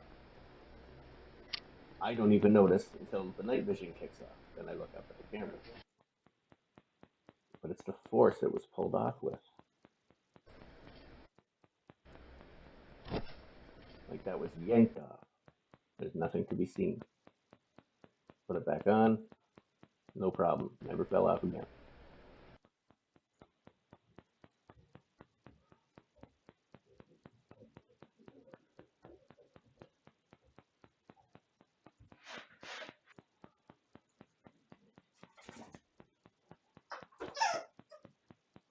Well, we keep going here.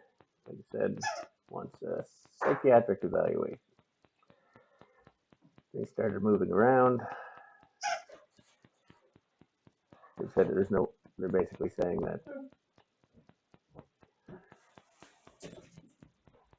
they're not allowed to discuss demons or being possessed. But that's not really their choice. So in other words, keep it a secret, right? Like, don't talk about it.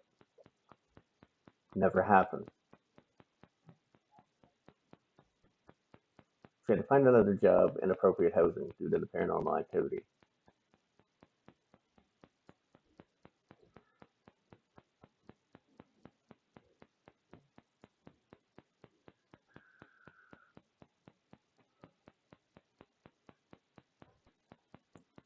One of their attack techniques was panic attacks, complaint of headache, shoulder pain. An exorcism was needed.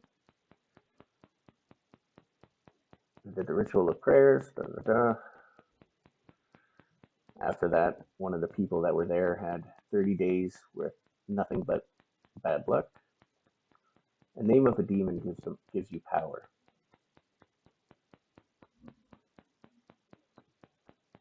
So they found names that fit. One of the names was Beelzebub, Lord of the Flies. Other names of demons that hurt kids explained what was happening. High-ranking demons were also assigned to her, including lieutenants and sergeants. So here,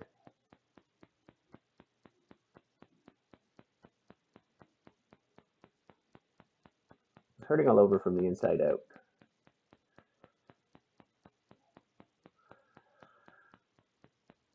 Angel Blade. Piece of soul in the blade. Sigils are not strong enough for what you're trying to destroy. Because I have a couple blades that were blessed, so to speak, and made in order to trap demons, evil entities, clear homes. A blade, sword, wooden sword, if you will. A sword represents authority and can be seen as directing energy when cutting through evil cords that bind people. But keep going here. This is a video where my ex-wife was attacking one of her children. I can't play the actual video on YouTube, and no one really wants to see it anyway. I reported this, but it's what is said here if you listen.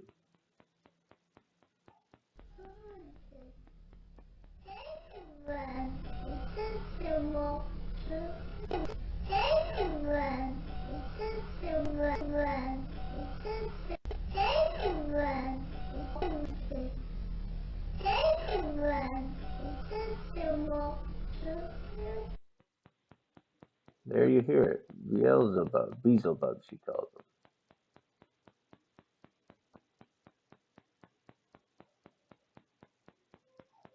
Police captain confirms children possessed. Zach Baggins bought the home, and he ended up demolishing it.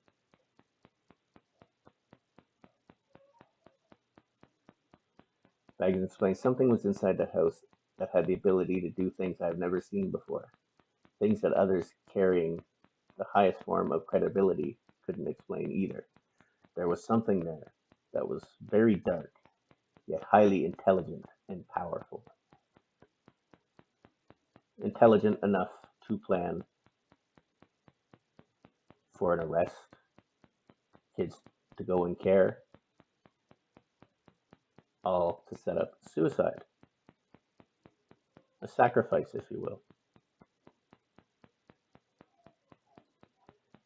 So, despite Amon's 7-year-old being the most targeted, the Children's Aid did not bother to perform an exorcism or Child Protective Services. And unfortunately,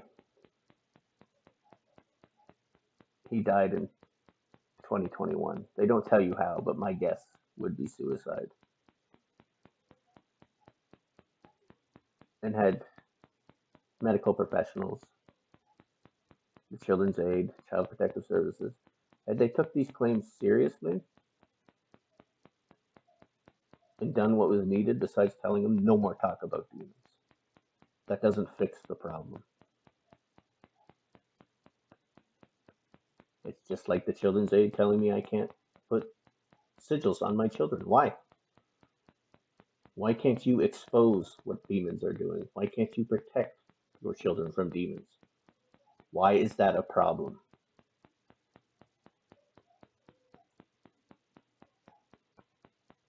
Well, seems kind of suspicious considering we now have Beelzebub connected to 2 different cases where children went in care.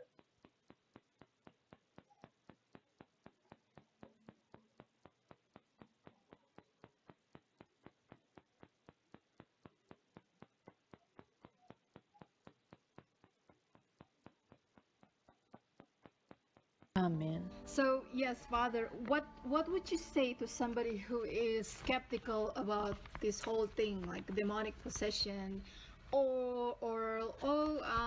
I think everybody believes that God exists today, and nobody is doing witchcraft. Nobody is asking Satan's help to do something in their lives. So, what would you say to somebody who is super skeptical about this thing? From the 17th century French poet Charles Pierre Baudelaire, where he writes, "The devil's cleverest ruse is to convince people that he does not exist." The devil would prefer that we believe that he not exist. That way he can work in the shadows and sow his deception all around us. You know what's interesting? The devil is not an atheist. Just think about that for a moment. Yes. The devil is not an atheist. The devil knows that God exists. Think of his line again to Eve in the garden in the book of Genesis, where he says, "Did God really tell you?" So the devil acknowledges that God exists, but he wants us to live as if God did not exist. So, Yeah. see, he's not an atheist. So there are a lot of people today who are skeptical, but I would say that faith and science should not be at odds with one another. It's not a question of God or science. It should be God and science. So there you have it. Even he said, not only are we to not believe in God, but we're not supposed to acknowledge the devil.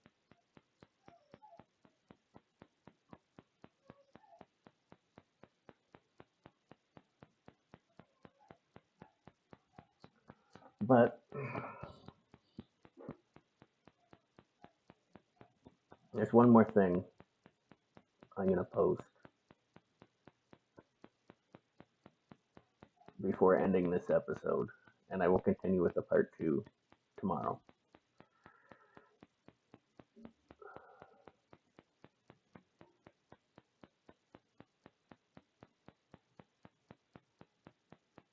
Okay, first we're going to go here. So if you look, these are cases where there's been child abuse linked to faith or belief, right? These are only the reported ones. So it's happening all over. It's just rarely reported because people don't want to be labeled crazy, and whoever's doing it goes through considerable efforts to hide it.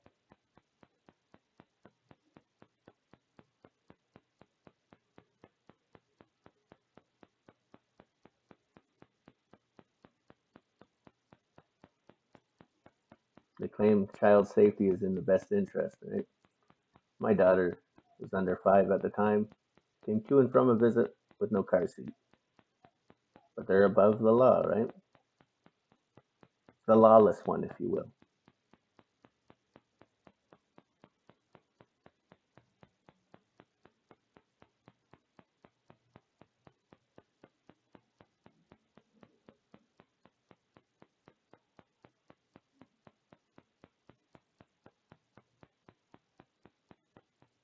Of Christianity, like have someone come in behind you. It gives nothing.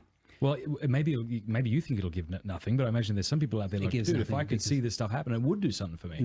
So why aren't you filming it? No, it wouldn't, because Hollywood. Those are called special effects, right? So that doesn't eliminate that possibility, right? Martin's creates his own special effects, right? So that's one, right? Two is the fact that you're invading somebody's privacy when you do that, right? Like if you all of a sudden had an infestation in your home, right? So let's say a variety of phenomena are happening, and we can just fill in the blanks of what those are. But your life becomes a living hell, right? You wake up with scratches on your body, your kids. And if you're being attacked, your kids are being attacked 10 times more, because the devil is going to go after what you love the most. And, so then all of a sudden, you call up Father Martin's or whatever exorcist, and he shows up with a camera crew. How are you going to feel about that? But there's got to be at least one person who would say, no, I want the truth of this to be known. Oh, they do. So bring that and then phone with I you. automatically don't trust those people, because what kind of fame are you looking for? Right? I'm not going to give you that audience. I'm not going to be the vehicle that gives you a notoriety for this. You're coming to me for help in dealing with a spiritual problem. Mm-hmm. As long as you cooperate with me in doing it the way it needs to be done, I'm your best friend. As soon as it veers from that, hey, sorry it didn't work out. God bless you. Can you tell us an experience of somebody who's made contact with? So you see there, even he's saying, well, if somebody's recording it, they must want some sort of fame. I'm not doing this for fame. I'm not doing this to do for any other reason than I feel obligated to. Because it's the right thing to do. And to defeat demons, you need to expose them. They also talked about, whether the devil was real and people asking the devil to do things for them.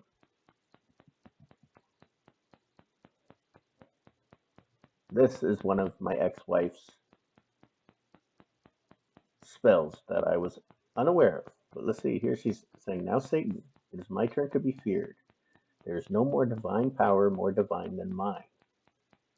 Meaning she is setting herself above God, claiming to be her own God, and asking Satan to give her the power. The next day, your victim will act as if he or she is staring into the eyes of the devil himself.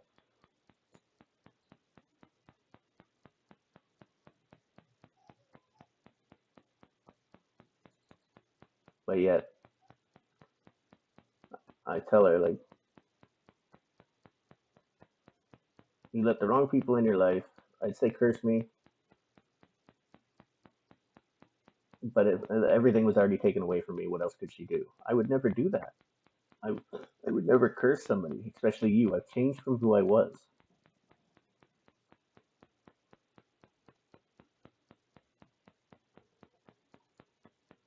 I am an empath, meaning, and an indigo child.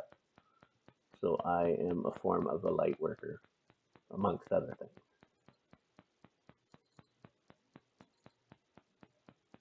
Scared shitless. Slice the first letter of his or her name off. The pic, the face. Chant these words. And basically you're removing the light. So the lamp, the Holy Spirit. And let darkness be placed inside the shriveling monkey. The next day, as if they were running from death.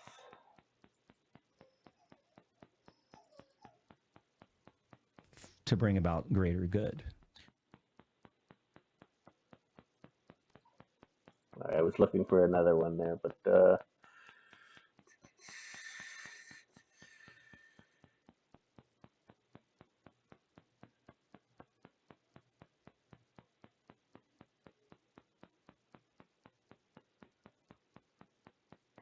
be one more before we end this episode.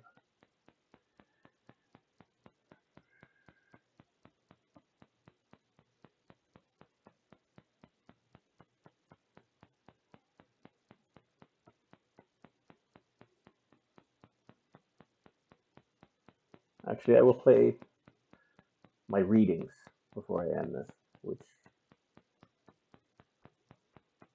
will explain a bit. But here you have sources of attack. So basically, offended spirits acting in retribution for offensive actions, stumbling into places with power which shouldn't, missteps or broken vows and occult practices, attack from other practitioners. Now here, do not call up what you can't put down. That's necromancy. So she's working with dead spirits, salamanders, fae, every succubi and incubi, specter of the ill will. So basically anything with evil intent. We're talking Azazel, Akamana, Lilith, Beelzebub, Leviathan. The list goes on and on. All spirits who cause, help, or harm in response to human action. Come here according to your desires, she says. I do not welcome any of that in my home. My home is very well protected. But it's this part here that she says about the throne. She's allowed them to sit on a throne, meaning giving them permission to lord over her, be her master. Essentially taking the mark of the beast.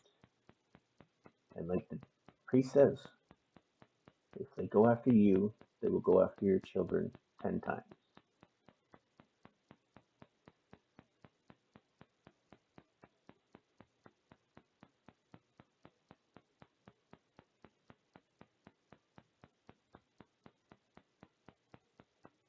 So her being a narcissist,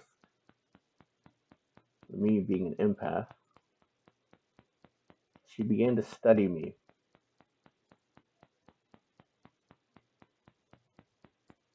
That's what you do, you study your enemy.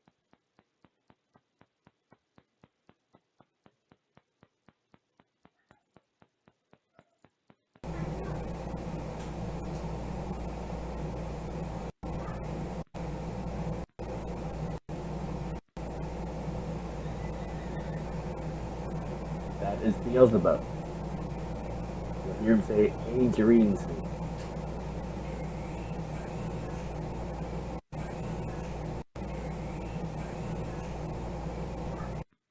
That is what happens when you use those particular spells.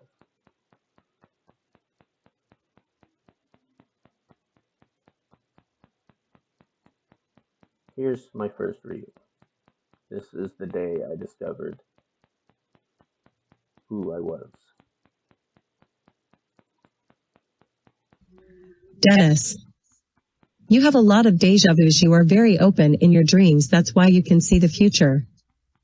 You are also a very gifted empath and need to shield yourself from the negative people in your life. You are absorbing too much. Learn to focus and ground yourself so you can release the crap you've taken in. You are also letting your stress get the better of you. Use a sunstone for boosting your energy. You need to stop worrying about finances and what you're overthinking because you are creating the wrong reality.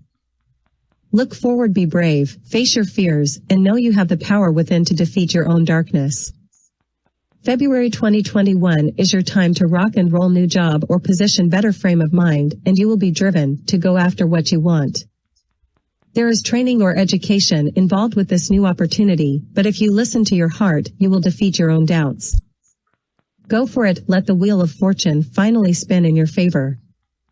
From now until February is your time for self-discovery and finding the strength from within to conquer what no longer serves you. Be the captain of your own ship. The funny thing is, everything from that has led me to all this.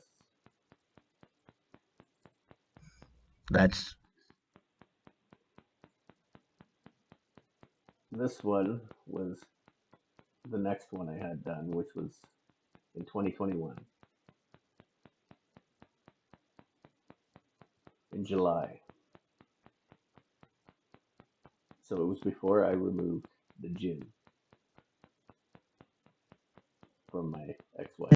Dennis, you are fighting fires on all fronts, and you are exhausted. You are trying to keep it together, but you are already falling apart.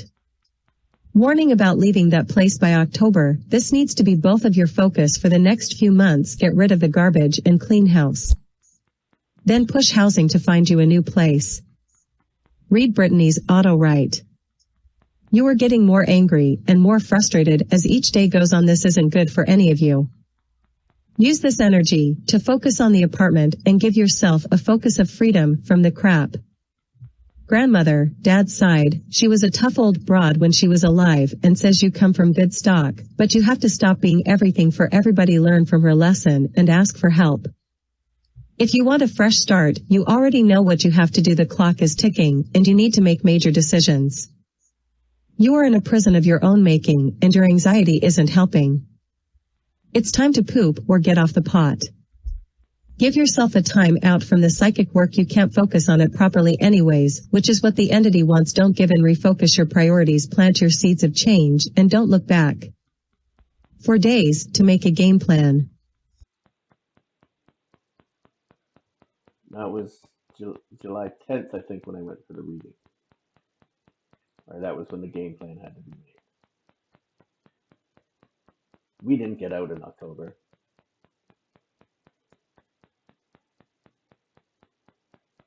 But that's when I got pretty aggressive with my hunting, trapping, removal of the demons. Probably because I knew I wasn't getting out of there. But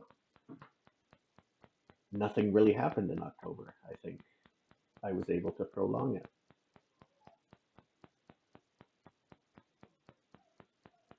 But in that same year would be when I get them out, I'm going to need your help to get them out, to adopt them out.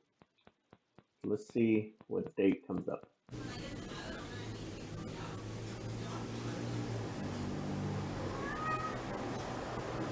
May 30th. So it was before I went for that reading. So that's why I had to be out of that place by October. So I prolonged it as long as possible, I suppose.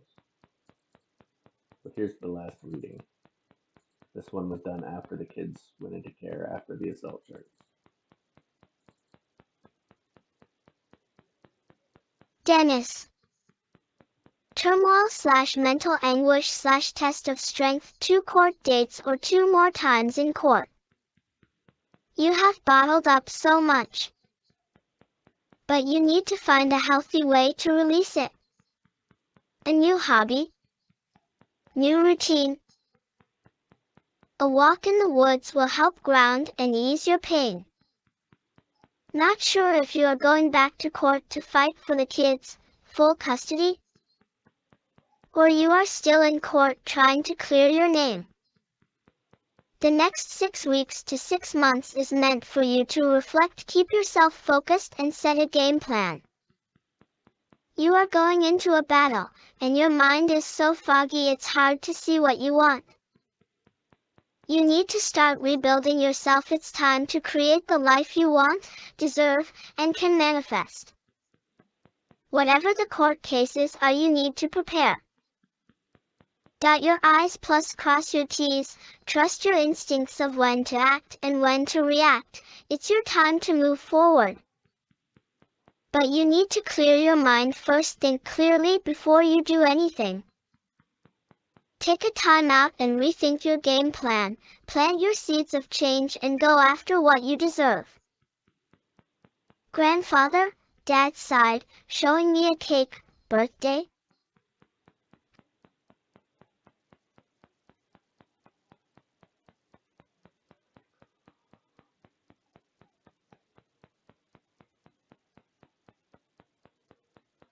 End of January, beginning of February, you will see the light at the end of the tunnel.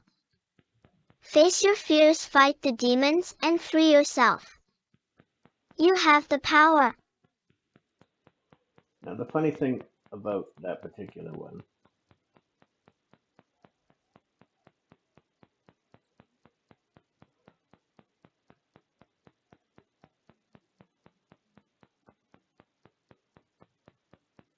is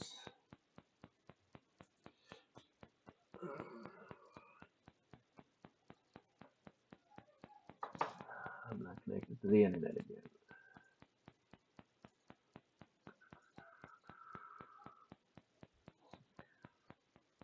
So it's connecting. We'll give it a second. In the meantime, we'll talk about Azazel. Azazel, top man weapons, is a major reason corruption is in the world.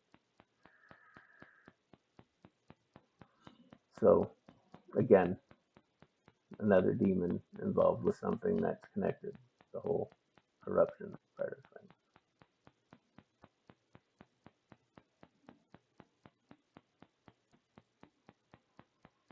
Lilith, another demon, the kidnapper of children. Now in 2019, Brittany's friend Sandy Archibald would write these runes on our wall, causing chaos. And I broke it down. Fire demons, Azazel, Baal, Sitcher, Baal, Tiamat, and Asmodeus, Apep, Loki, not a devil, but a demon, but mischievous. He likes humorous chaos, I guess. The devil, Lilith, preys on souls, embodies chaos, possession and torment of souls for this one.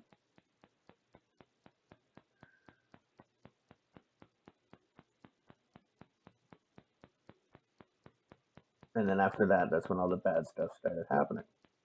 But then after removing that one, we have this one. Wandering souls. There's the fire symbol and the chaos symbol. With an M upside down, turning it to a W, is a sacrifice to Azazel.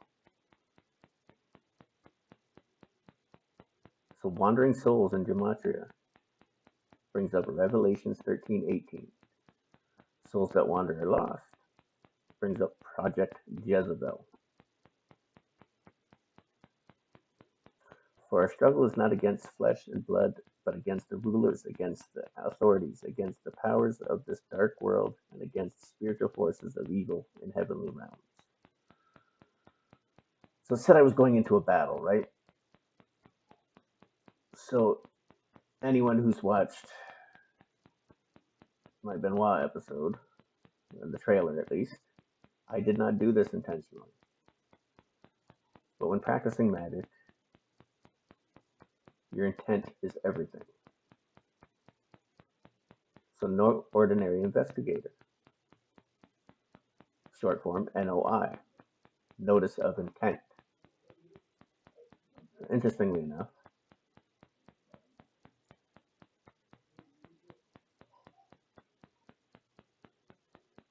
I leave this as a declaration of intent, so no one will be confused. 1. Sic vis pacem parabellum. Latin. The boot camp sergeant made us recite it like a prayer. Sic vis pacem parabellum. If you want peace, prepare for war. so if you want peace, prepare for war. Divinely guided. My mission on earth, a holy war wages between heaven's chosen soldiers and hell's fallen angels. So you take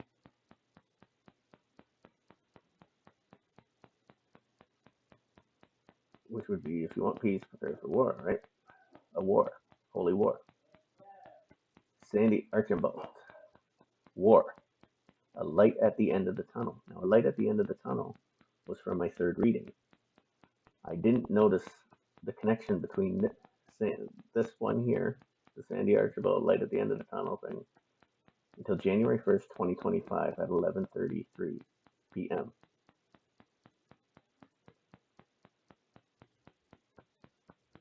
Brittany guitar in Gematria is 11:33. So again, kind of connects.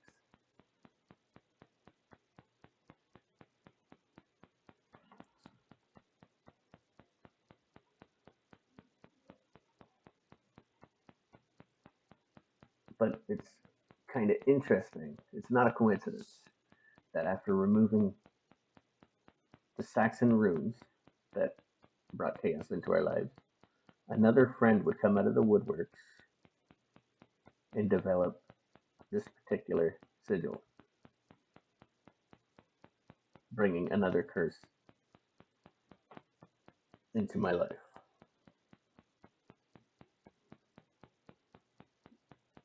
Being a candle, the candlestick represents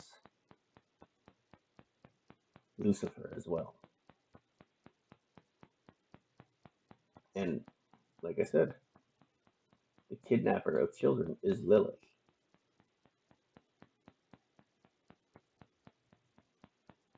So it makes you wonder with the connections, what's really going on in this world that we have not noticed. We choose not to. Between my arrests, the links with Beelzebub,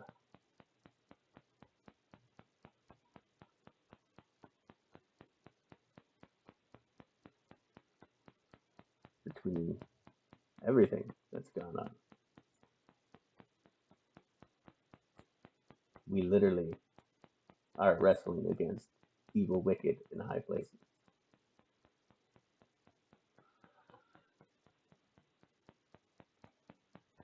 So that will be the end of today's episode.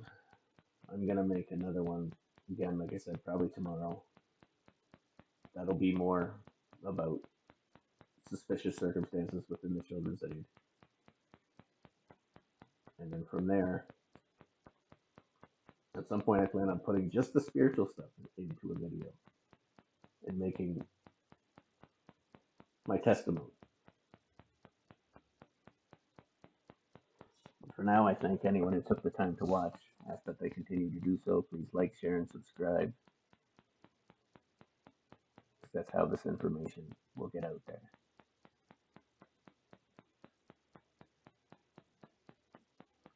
Like they said, the Children's Aid doesn't want you to know their part. The whole spiritual part, you can either choose to believe it or not, but it doesn't change what's happening. The fact that some of the most spiritual people out there are indigenous people. And they're going missing. Or getting hurt. Committing suicide. Being taken from their families. Which leads me to one more suspicious fact. If I can find it.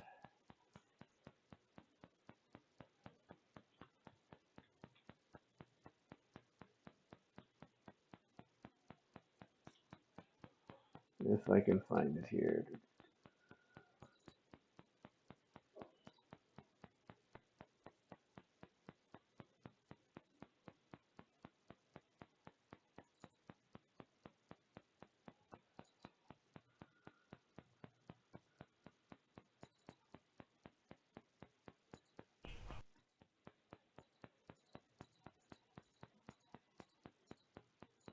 Well, I guess I can't. But basically, we got a coloring book in the mail, which was registered to somebody else. But the name that was on it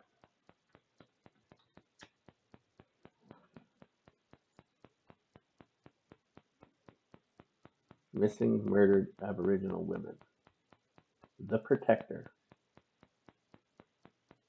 an advocate for Indigenous women, who never lived in our building.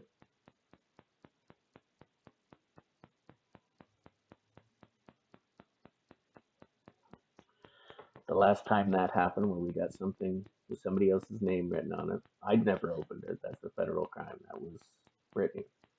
But the last time,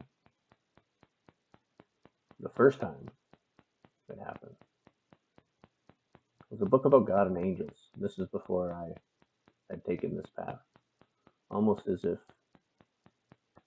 the universe was trying to lead me somewhere. I am not native. I am Irish, Welsh, and French. But I am very spiritual.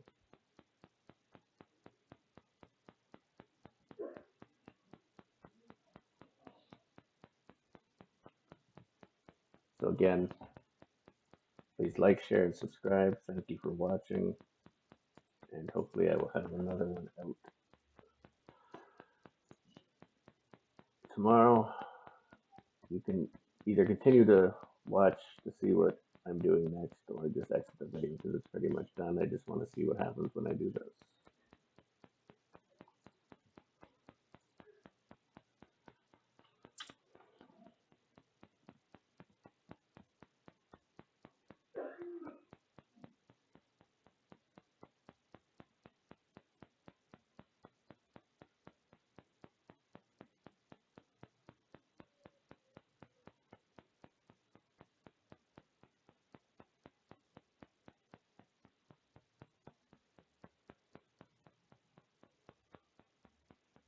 Come for the real devil.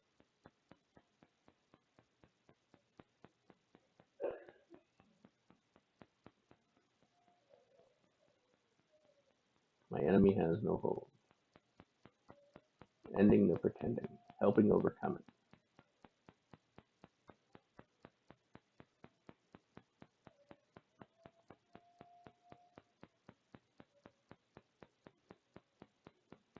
Breaking a family's curse.